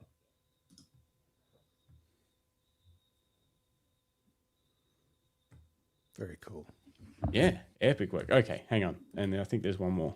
Where are we? Diagram. Oh, yeah, sorry. Yeah, diagram. Image number 7, lighting diagram for this shot, which is showing, so hang on, I'll zoom in on the, so softbox above on a boom, and then fog behind. Very nice. No flash behind? Medium grey background, no flash. Interesting. Nice. Love it. Love your work. Yeah. Moving on to a new face. So this was from Marty Strecker. Hey, Where Marty. are we? Where am I going to start? This one. Marty says, "Hi, Justin. Hope you're well. I'm enjoying the podcast. I think I've listened to many of the older ones and are up to date. You have had some great guests. Some I actually know and follow, and others just great finding out more. I won't get the chance to listen live. I mostly listen to the podcast version. So I just have to visualize the images and the bits that you show and gab on about. And then it goes on to say, I humbly drop a variety of images should you feel they are worth a chat. I started in landscape, then found people and do stuff like sport, including mountain biking, events, and portrait. Thanks for what you're doing. Now, he sent through a ton of photos. I've picked just a handful out because we've got so many people on tonight of a bit of variety because they were pretty, it was a broad variety of stuff. Whoop. Mm-hmm. Not good. Done. Yeah, sorry. Fix this up. Fix up my window. Yeah, better. There we go. Yeah, and it was a really interesting variety of stuff, which I think you'll see as I go through. So some beautiful landscapes. Yeah, and lots of texture that I don't know if he's added it in Photoshop or how it's done, but some really cool textures. But then this, I love that. Slow shutter. Yeah. Slow shutter with rain's so interesting. Yeah, that's really cool. Because it's the opposite of what you think to do with rain. Yeah. I tend to always gravitate to freezing it. Yeah. So, yeah, I really love this one. I think this was out of all of the shots that he sent through. This one I think was my favorite. And then it's cool. Yeah, portrait with some gelled lighting. I don't know whether this was for a portrait shoot or maybe something for a theatre company. Maybe I'm not sure. Yeah, it's got that vibe, hasn't it? Yeah, that was the first thing that came to my mind. Then I thought, it might have just been a styled portrait shoot, but yeah. Philip Johnson says, lovely landscape, very painterly. That's what I thought with a lot of the textures, very painterly. And then there was this one. Oh, wow. Again, that looks like texture. Kind of. Yeah. Great work, Marty. Thanks for sending these into, and thanks for your email. It's always awesome to get emails from names that we haven't heard before in the chat, just to know that there are people. You know, we get the stats on how many people listen to the audio version, but it's much better to put a face or some photos to the listeners' names. And then this one got me, Jim. Hey. Yeah. Someone's been shooting a little bit of CrossFit. So this is at a CrossFit gym. Some people doing some either some pull-ups or toes to bar. Not quite sure. I'm guessing pull-ups. And you can tell. But I love the motion blur. Again, not something I would immediately gravitate towards. No, when shooting, trying to freeze people. Action. Yeah. So it's a great idea. It just gives a little bit of motion. You can tell something's going on, but the guy's face is nice and sharp. So it works. It's perfect. And then a bit of mountain biking. Nice. Mountain biking wide angle is tough. With some really flash by the look of it? Maybe some off-camera flash? Or is it just the sun? Just the way it's hitting the face. Yeah. Because it's quite a low angle. Yeah, and the sun's popping down, like it's overcast, popping down, but that light looks like it's coming in and across. I reckon there's some flash in there. You might be right, Jimbo. I didn't pick on that up at the start. I just thought it was, Wow. That makes sense why you wouldn't pick it up. Well, I was in the middle of probably putting together one of our biggest nights of Your Images photos in a bit of a hurry, but, I didn't quite notice. You might be right. David Leparati also says, looks like flash added. Flash added, yeah. Yeah, sharp shadow on the sign. That is flash. Is that shadow on the sign, or is that like the logo? Yeah. No, that's the shadow on the sign of the wheel. I thought it was like, maybe the logo. That makes sense. That would be a weird coincidence. Well, but it's a mountain bike. Is that Finch Hatton or something? Yeah, I think so. Yeah. Anyway, that would make sense. Okay. Final image. Here we go. Oh, I love that. That looks so very, very moody and mysterious. Yeah, it's like what an interesting tree. It is like an album cover. Yeah. Yeah. That's exactly what this is. Sell it. Yeah, spot on. Yeah. Very cool. Thank you, Marty. Thanks for sending those through. Send more in. And I'd love to hear more from you about what you do. Great work. Yeah. And if you're listening, send me an email, justin@luckystraps.com.au anytime. Send me some photos or just let me know you like listening to the show. Yeah. Let me know who your favorite guest was. Or let him know if you don't like listening to the show. He loves those emails too. That's also fun. Okay, Andrew Connor. Hi again. Copying Greg a little here. With the new tunnel, an early visit to the shrine has opened up. Always a special place to visit, and I love the way the flame dances. It's almost like you can find shapes, patterns, or even dragons in it. I see a dragon. Wonderful. Yeah. And then a walk along the river always finds something interesting. The light there is it's a good time. Like well timed with the ambience and then the lighting on the building. Yeah. It's just being able to expose for everything. Mm. Very Yeah, I nice. love that, Andrew. It's great. Yeah, very cool. That's awesome. That's another album cover. Mm. Yeah, it is a bit too. I was trying to work out if the colour's been pulled out of everything but the sign. That's what it looks hasn't like. it? But then it it looks like there's a bit of green or something in the background. Yeah. Like in the middle center. Yeah.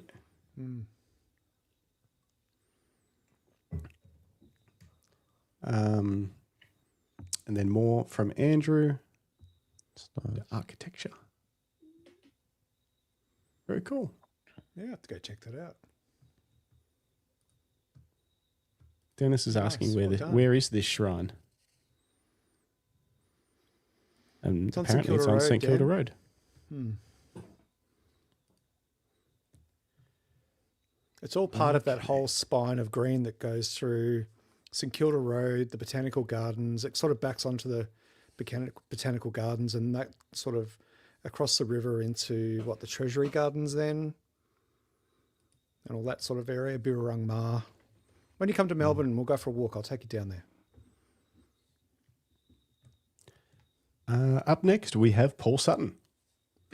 Taken at the Augusta, Southwest Australia over Christmas, New Year break, with the Panasonic G9 Mark II 100 to 400 at 146 mil, 8,000th of a second. I guess that's f5.6 at ISO 2000. It was so much fun to be able to get and sit down on the beach, get close to the kite surfers as they were practicing surfing across the bar. This shot was selected as it shows several surfers and the breadth of the space they were using, with one of them high in the sky after taking off.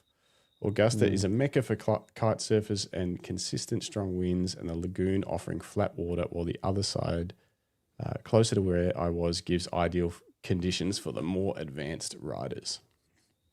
Yeah, that guy's shredding. It's a difficult thing to shoot, like, because there's no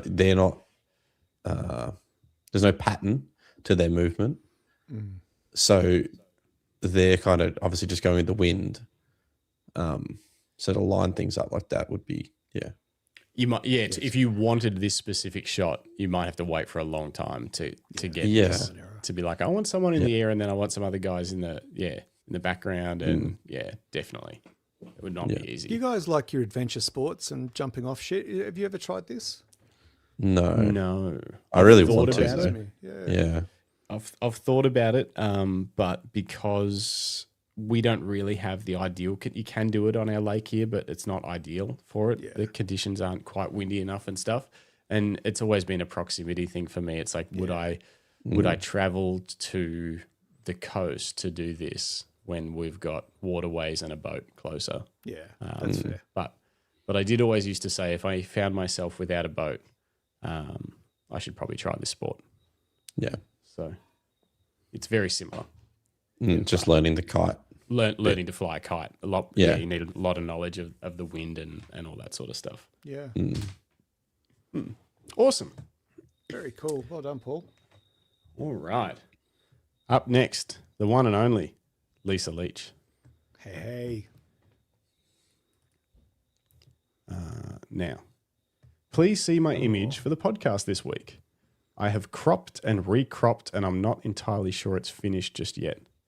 I've called it Dance of the Sunrise because the light of the sun cascades over the tree like a ball gown. I was reluctant to jump out of bed pre-sunrise on this day but I often find when you push yourself to get out, Mother Nature rewards you with some magnificent light. Thank you for sharing. Thanks, Lisa. I like the crop. Is it that's a 4x5, I guess. Not quite square. Yeah, it's not square. Not quite. I think I saw on her socials the fuller version, but yeah, the crop is really interesting. Yeah, I mean the subject. I guess the question is the subject the tree in the foreground or in the background, or is it both? I think it's both. I think your eye bounces back and forth, so you go into this sort of soft, focused background area, and you try to sort of depict what's actually happening with the light, and then your eye gets drawn back to the foreground where it's in really stark, sharp contrast to the background. I think it's really clever play on sort of how your eye travels through it, which is great. Okay. I'm going to keep on rolling because there's a ton more images. Yeah. But that was a beautiful shot. And then I've just realized that it's both. Yeah, I think it's both. I think so too. I've just realized that the next collection of images from Phil Thompson, hopefully they're in order. I think there was an extra email. I'm not sure if I've got it here. There's a lot of images, so can't spend a ton of time on each one, but they're all epic. Phil Thompson says, I'm always chasing rainbows, like the song. We were chatting on the phone on Friday and he was talking about some of these rainbow shots and that there were, so the first two are reflection rainbows. It's Swan Bay near Queenscliff I think back in 2011. The sun was rising, reflecting on a rainstorm that was sweeping across from Queenscliff at that particular time. I ran out on the old jetty That's cool. into the rain to compose it so that it began at the bow of the little boat and the other end joined the shoreline. I think, hang on, there's more of them as well. So there's a ton of rainbow shots in here. You're saying if you have time, the other rainbows are shots that I've had at various times at Dog Rocks, over our now extinct tree, Point Lonsdale Lighthouse. Oh, wow. Barrabull Hills near Geelong. Gosh. Oh, These are epic rainbow shots. that's insane.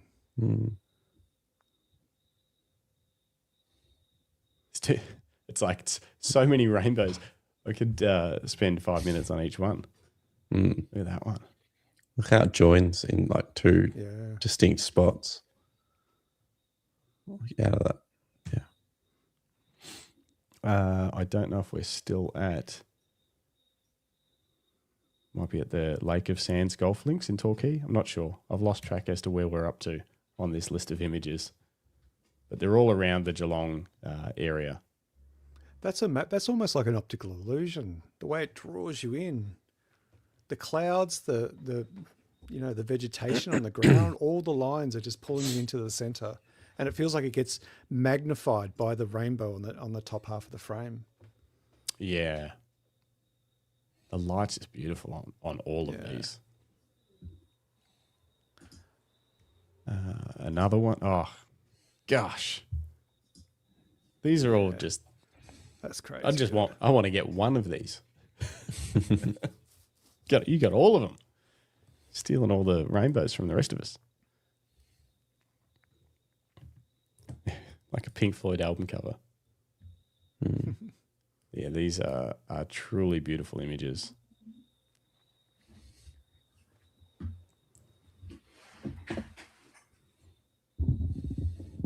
Absolutely epic. Up in the hills. Bruce is echoing those sentiments. They are epic. And then I think it's this one. So M is at North Lawn. The morning my brothers and I scattered our parents' ashes over the water at a favourite swimming and fishing location below where our holiday house was. That's amazing. Yeah, what a beautiful sight to see. Yeah, nice to have that memory too. Yeah. Definitely.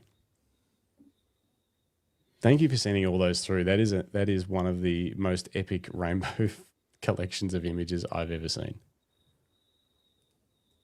And just going back to these ones at the start, like look at that. Mm. Yeah. And then this. Just insane. Amazing work as always. And there was extra. All shot on Pentax cameras K1, K1 Mark II, K5, K3, and K20D that I've owned over that period of time. And I submitted it to Earth Photo of the Day back then, and it got featured. Oh, cool. Which is very cool. All right. Moving on to Paul Carpenter. Greg Carrick said, "Please don't follow mine.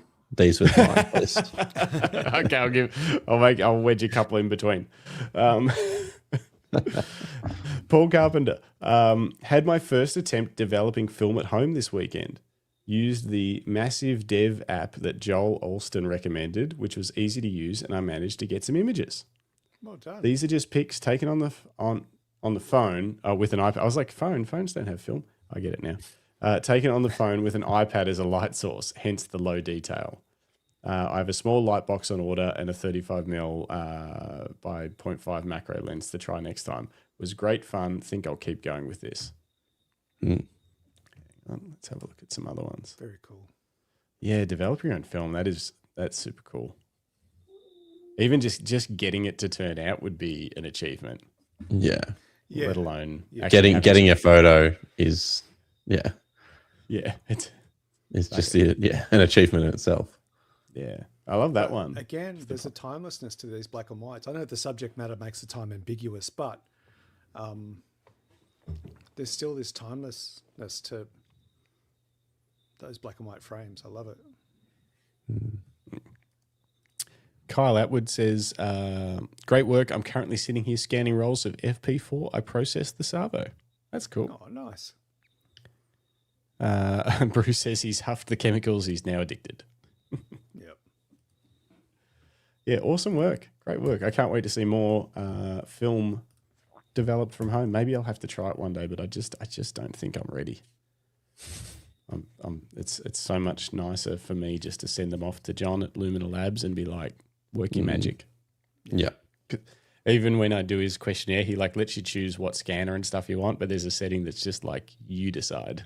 And I always do that because I'm like, I don't know. Yeah. Give me the best one. Yeah. So yeah. Okay. Very cool. Now, where are we up to? David Mascaro. David Mascaro. Hi guys. So all these were taken with the point and shoot 28 Ti and Portra 160, Kodak 400, all in the Mission District of San Francisco. One of your guests uses this camera at weddings. Yeah, Joel Alston, the guy that shoots all film, whom I now follow. I dig his style. The Mission District probably has every Latin culture there is. Great restaurants, different events throughout the year, celebrating cultures, never a dull moment. But the good comes with the bad, unhoused, drugs, ugly streets, always things to photograph. Anyways, have a great show. Cool shot. San Francisco. Yeah. Bridge in the background. We didn't spend enough time there when we visited. We only had one day basically, and it was cool, but we didn't even. I don't think we even got anywhere near this district. That's cool. It's like anything. You know, you go to visit Melbourne. It's like, what are you going to see if you visit Melbourne for one day? Traffic. You know. Yeah.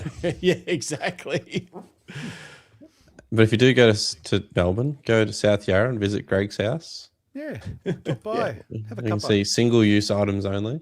Yeah. You can go through my bin for the stuff I don't want anymore. Yeah. That's right. Yeah. See, I Some old Fuji lenses and Yeah. How good's the color of film? The colours are just gorgeous. Look at that red. What do you say shooting with? So Kodak Portra 400. 160 and Kodak 400. I wonder if it's the Ultra Max 400 that I have. Because otherwise he would have said Portra 400. Awesome work as always, David. Yeah, thanks, Great David. images. And moving on to Greg Carrick, who says, I did a series some time ago called Flat World.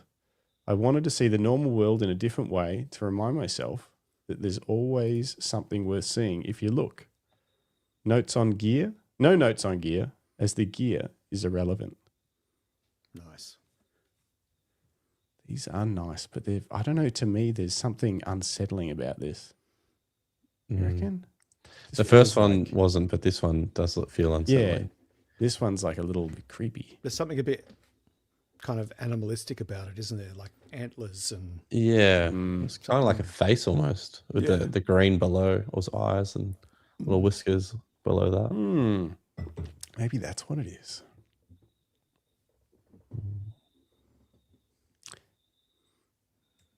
Yeah, so different. Yeah. It's not... My brain doesn't work like this. No. Not this artistic. No, definitely not. Just mine just sees things and takes photos of it. Love that. Yeah. Yeah. Very cool. Yeah, I'd be interested to know, Greg, how you come up with this. Like, I know you say you wanted to see the world in a different way, but then how do you take it from that to these images? That's be interesting to know.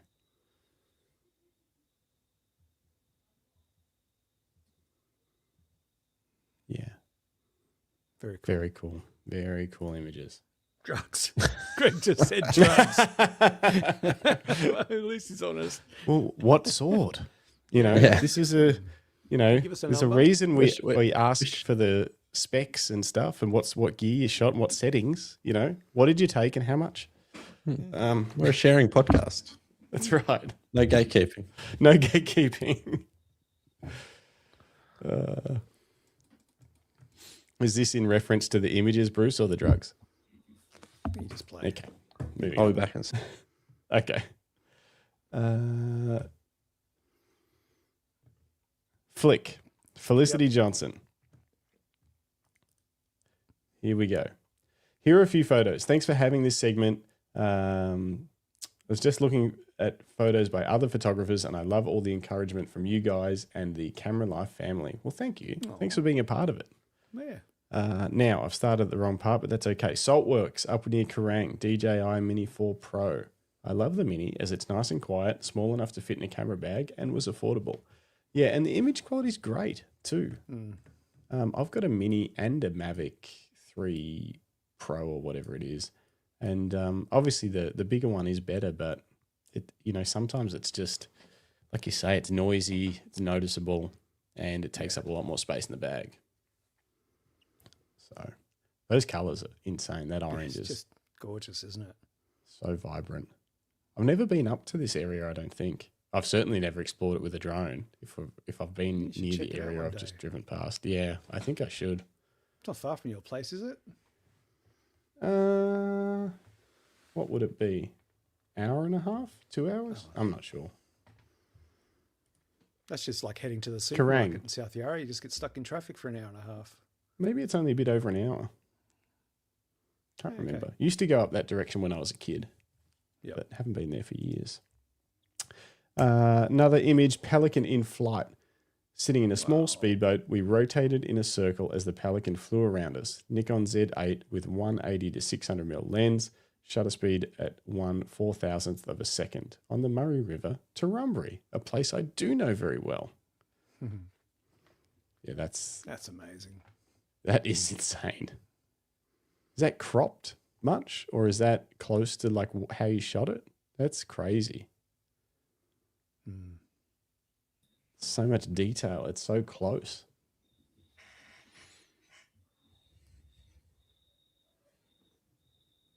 Yeah, that is. I've never seen a Pelican photo like that before. It's cool with the wing. Yeah. It looks like it's posed there. Just hanging over. I love watching pelicans glide, and I love it so much more when they get close to the water and they like sit really like low as they're humming along. Yeah. And then when they put their big feet out and they, It's impressive.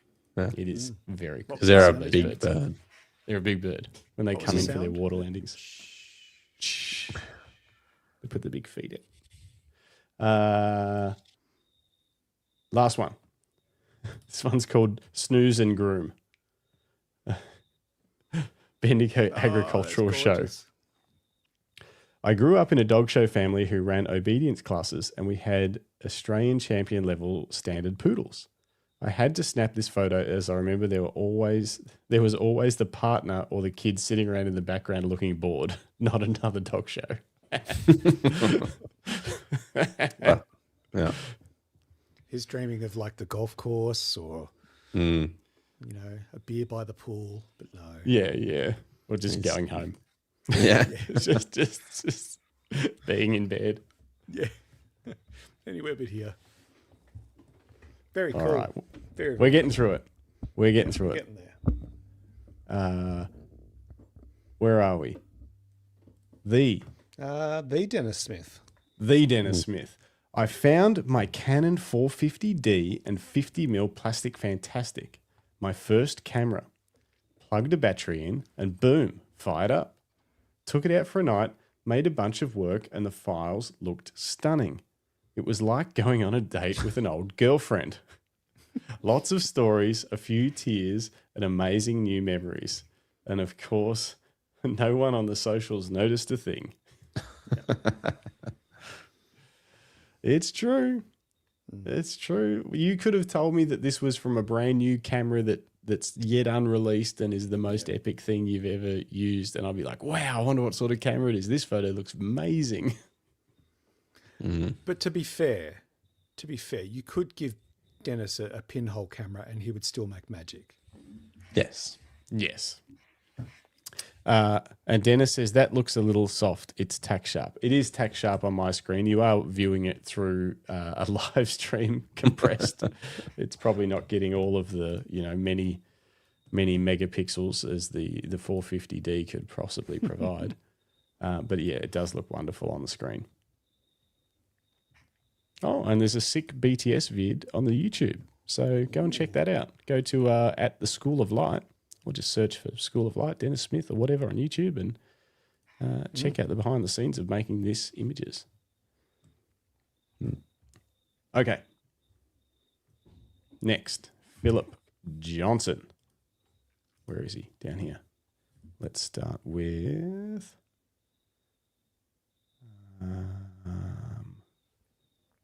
which one's which? This one. Panorama. Blue Mountains. Camera, Sony A7 IV.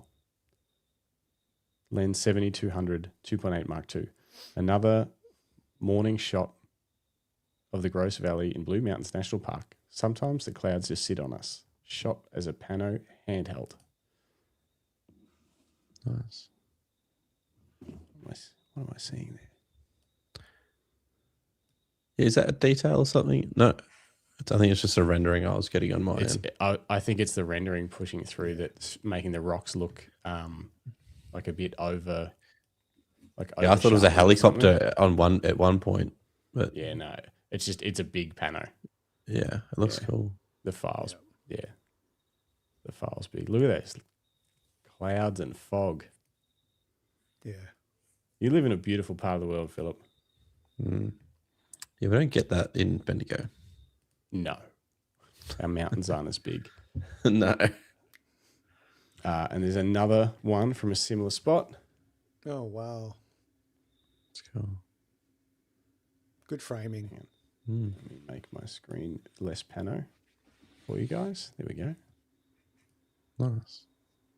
Yeah. And then That's great. to follow up with more tree bark. Tree bark is addictive. This shot of the bark of a squibbly gum In the Megalong Valley, I found the best time to shoot trees and especially tree bark is wet, misty weather. You shot any more bark lately, Greg?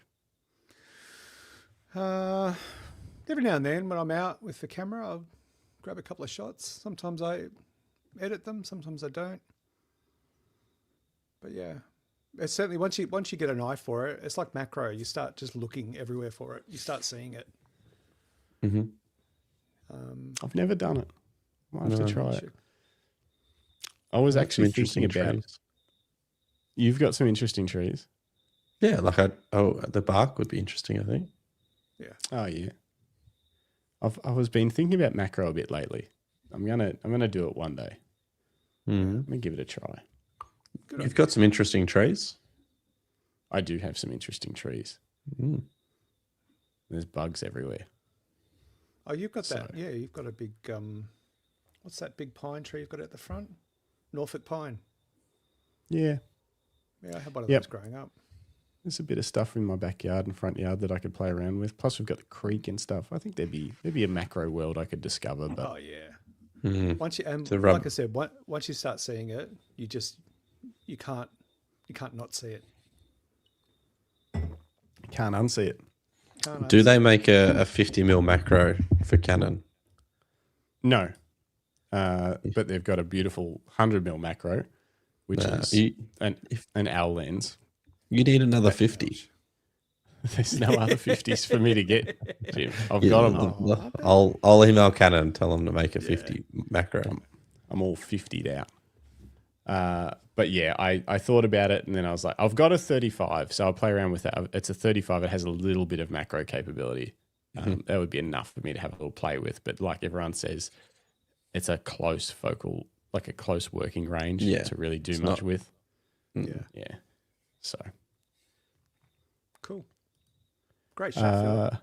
Yeah, great work, Philip. Phil Thompson says, from the blossoms of scribbly gum trees, bees make beautiful tasting honey, caramel-like flavour. There you go. And Philip says, tree bark is very abstract. It is. You see what you want to see.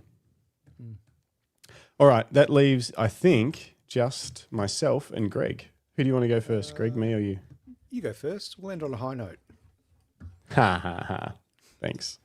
All right, there's a few here, so I'll go through them fast. We don't need to look at them all. But basically, these are some of the images that I shot at the rescue comp over the weekend. My job was, among getting some shots for a few other products and things, was to follow a team they put together. So this was a mine rescue competition. There was 13 teams entered. All the teams are working rescue teams from various mines around the country. But one of the teams was a all-women's team put together from women from all over the place. And they actually only got 2 days to train together, whereas the other teams train together all the time because they work together. That's part of their role at their job. So these girls had to figure out how to work together as a team in a very, very short amount of time after meeting each other. And they actually ended up crushing it and doing really well. I think they either came fourth or sixth, I'm not sure. But they won a couple of the scenarios and they did a great job. Cool. So this was the fire scenario, obviously. Here's some How of the girls. close were you allowed to get, like, in the scenarios? Were you a fair way back? Yeah, in the fire scenario, I stayed a fair way back. In some of the other ones, I got amongst it. You'll see in some of the images. So I had to use the 7200 a little bit, and then I was also using a mixture of wides. I had the 50 on a bit, I had the 20 on a bit. Yeah. So Cool. that's them getting in the door of this. Basically, when this was all closed up, it's like a hot box inside there, and they opened up the little side door and had to put that fire out. Yeah. And yeah, you can see the heat coming out of there. Oh, that's great. And then that was inside the confined space test. It was pretty dark. Did you enjoy shooting? Oh yeah, shooting this stuff's awesome. It's like I don't have any control over the situation. They're just doing their thing. I just have to try and document what I can and try and show the team doing their thing. This is the girls with their captain briefing them on one of the next scenarios. This is them trying to get a stretcher off the 4th floor of an old La Trobe University building. It was all held at the La Trobe University in Bendigo, which is pretty cool. Some of the old buildings, they're being demolished basically. So these guys were just tearing into stuff inside the buildings, That's drilling so cool. drilling rope anchor points into the concrete floor of the classroom. Why not? That's cool. Yeah. Can't really see it through the internet there, but she was like they were working hard. Yeah, sweat. Or Yeah. that was inside the confined space. That was like some of these shots. At some point, I was shooting it a lot at 12,800 and some of them at 25,600, which didn't look great. And then I was even pushing shutter speeds down while I was in here. Some of the shutter speeds were as low as a 50th of a second, even though there was quite a bit of movement. It was dark. Yeah. Car crash scenario. Oh, the jaws. Girls chopped the door off on the B pillar. They were the first team to do that. All the other teams before that had just tried to work around it. So that was pretty cool.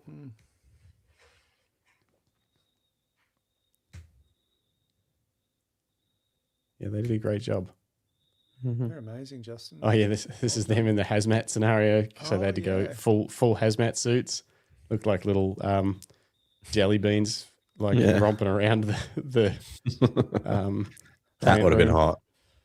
That was hot. And then when they come out, part of the hazmat scenarios, you got to wash them down. So it looked like some sort of weird COVID type scene or something from China. Remember when that news was coming in, where it was like you were seeing those like clips and stuff, and they were getting around in those suits, and everyone was like, "What the hell?" Yeah. Idiots! Look at them. And then Yeah. Oh yeah, that's it. Gummy bears. They looked like gummy bears. So yeah, it was super fun. Heaps of fun. I used the R5 Mark II and the R6 Mark III. Both great cameras. I was shooting video as well. Obviously, these are just stills. And really enjoyed the black and white. This is their debrief after one of the scenarios with Dan, who's the guy that I do a lot of my work for. He was also their sort of trainer. And then this was their mascot dog, Bear. And Bear's going to be coming in to do a photo shoot very soon. oh, really? Of course. Oh, that's so cool. Okay. Close the all. circle. Lots of Close love the in the circle. chat for your images, mate. From Thanks for everyone. sitting through that chat. I know I don't show images very often, so when I do, I have to show 19 of them. What have you got, Greg? Another gorgeous golden hour afternoon at Prans Skate and Basketball Park. It's just there for a couple of hours, just wandering around, shooting people on the kind of the skate park. There was also kids on the half pipe, and there was a couple of groups playing basketballs at each end of the court. So yeah, just sort of getting used to this new lens, this 23-1.4, and just seeing how it works with a whole bunch of different stuff that I'm shooting, and really, really loving the process, to be honest. And are you approaching anyone, or are you just sort of just shooting? No, just candid, just my usual style. I mean, I'll smile to people, and every now and then one of the skaters will come up and ask me what I'm doing, and I'll tell them, hey, I'm just a local, I'm just doing some stuff, and I'll give them a card, one of my cards, and and I tend to do that like the previous one. Do you remember when I first got the lens and I went and did those kids on the big half pipe? Their parents were standing around the outside watching, and I went up to each of them and introduced myself because I thought, I'm photographing you kids. Like they were teenagers, some are little, but I said, I'm just a local, I live around the corner, here's my card, email me if you want any images. So that's kind of the extent of me asking permission in most cases.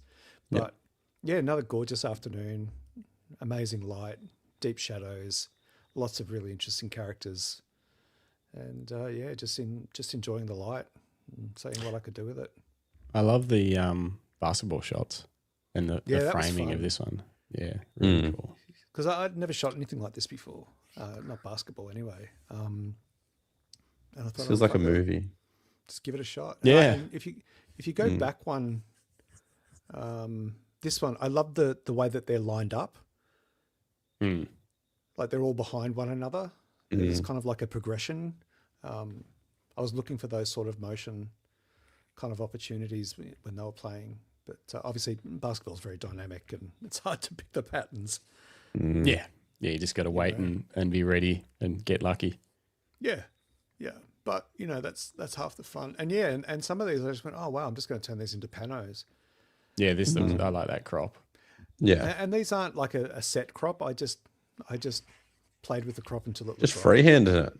Yeah. Yeah. That's ruthless. Winging it. Yeah. Yeah, Crazy. Just winging it. But again, sort of trying to, every shot, I think in this series, again, the only editing I did was I dropped one of my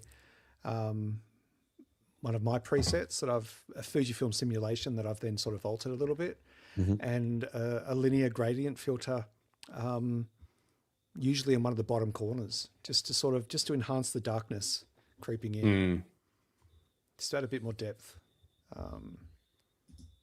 So yeah, it was fun. It was good. I have to give you some constructive criticism on this shot, Greg. Please. You got to have the wheels in there. You just got to. No, you don't. No, you don't. Yeah, you do. No, we spoke last week. Huh? We spoke the other day with Peter Coulson. About not cutting the wheels off a skateboard. About, it's all about the I vibe, know. not the... Fixing it. Well, yeah, we put that in the article, that your mistakes might be your style. Yeah. Well, But go on. I just What because I want to know what color the wheels were on his board. But you don't have autism. He's on a hoverboard. There's questions unanswered for me. No, see, maybe that's the point thing, of the image. Maybe. And the other thing that I've been doing with these images and the last lot that I showed you guys is that I've been trying to break some rules. So I've been going with backgrounds tack sharp and foreground people out of focus. I've broken some rules around, cropping, framing, all that sort of stuff. Just sort of, just exploring what I can do with this lens. Just not just adhering to what has sort of the standard or whatever, the default, like that looks good. Yeah. I like this. It's I'm gonna make it bigger on my screen. It's a bit hard because of the format. Because it's the subjects are small and stuff. But I do really like that. Yeah, if you go into the subjects.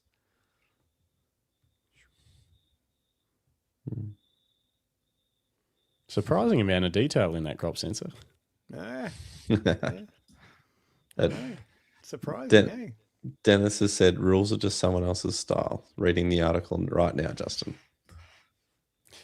Gosh, that article caused a stir. That'll have to be a topic. It might be. One day. We'll see. Okay, I think that's it. Yeah, that's it for now. Awesome work, Greg. Yeah, I'm as a lot of people in the chat have been saying the same thing, with especially Greg Carrick saying Greg's getting street cred. You definitely are. Thanks, guys. But yeah, just the style that's evolving. Like it's honing in each time. But I love that you're not just trying to then go, okay, that looked good, I'm going to just make all my shots look like that. You're still trying to break the rules. Yeah, but it's evolving towards a very unique style of street photography, a very authentic, what I think is authentic. Thank you. That's kind of what I'm looking for. I'm looking for something that's very me, something that I'm comfortable shooting. Like it's not an effort to, I want it to be a natural process for me. I don't want it to be a chore to try and get these particular style shots. And I don't want to be a hypocrite, because often, I'm the first to say, hey, you don't need a new lens, just use the one you've got, and then I go and get a new lens, and all of a sudden I'm saying, oh my God, this lens has just made me feel so much different about my photography. And it's interesting, but having said that, I didn't rush out and buy the best Fuji lens from day one. I've stuck with compact, slower primes, slower autofocus and aperture. And, I've gotten to know the system really well over the years. And then finally I had the opportunity to step up financially more than anything, and did that. And I feel like I'm now starting to see some of the rewards of that patience. You know, I've stepped up into a higher quality camera and lens because it was timely, especially for the camera. And the lens is proving to be a really good choice. And again, it wasn't like I rushed out and bought every Fuji lens or a set of zooms or a set of primes. I was very deliberate and specific about what I wanted to do with this piece of glass and how I wanted to explore my craft with it. That's why I went with a familiar focal distance that I already have. I just wanted something faster.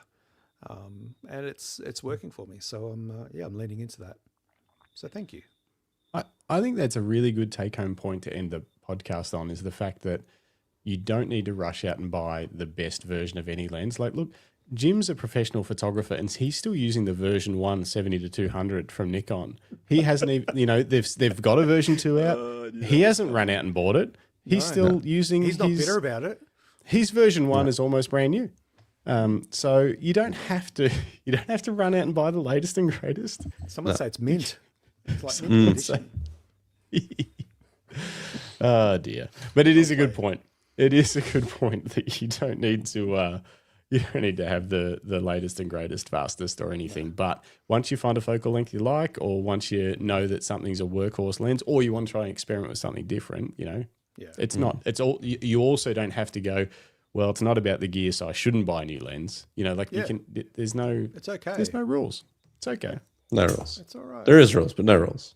There's no rules. Yeah. But there is rules. But you should break them. Yeah, break the rules. Yeah. Okay. I think that's good advice. I don't know. Anything else? Anything else, Jimbo? Tonight? No. I'll have some images next week. Ooh. Maybe. If you could, maybe just to help with that new softbox thingy you got, maybe some behind the scenes of you using it. It's so big. I don't know if you guys if you saw how big it was before. Yeah, it's big. We could tell. It's taking up my whole background. Bring it round here. We'll set it up in the shed with the paper backdrops and just use it as a giant softbox. That would be good. That would be good. Okay. That feels like Shall a we good call place it? to wrap. Yeah. I think we should call it. I need to edit some photos.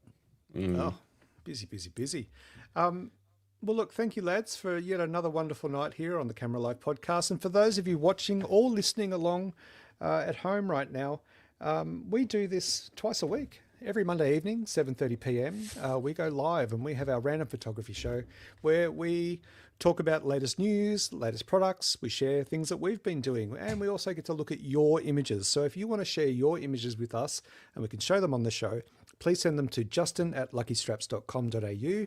But please also try to include maybe your specs, your camera settings, and a little bit of a story about the image or what you were doing at the time. But please try not to send too many photos because, as you saw tonight, we had a lot to go through. So at some point, we're gonna implement a cap. At some point, I haven't figured it out yet, but we're bring in some rules if you people rules. keep pushing the boundaries. Bring some rules in. And then, of course, every Thursday morning, we interview an amazing photographer at 9 a.m. Australian Eastern Daylight or Standard Time here on the Camera Life. And this coming week, we have Craig Wetchen.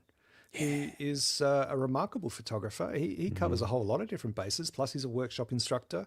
And we got to hang out with Craig at BFOP last year. We hope to see him again this year. So make sure you dial in for that. And on that note, very quickly, if you're new here, give us a like. It helps us out a lot. And also subscribe, because that way you'll get a notification in your time zone as to when we go live twice a week. But that's about it from me. Hang on. Yeah. Before we end, Felicity Johnson, you just let me know. Give me a call. I'm looking. She says she's looking at buying a Nikon Z 7200 version 1 at the moment because they can't afford the latest. You might be able to get a very good deal. Quite a bit of dust. Yeah, look at that. Is it? So you haven't had it out of the box? No. All right.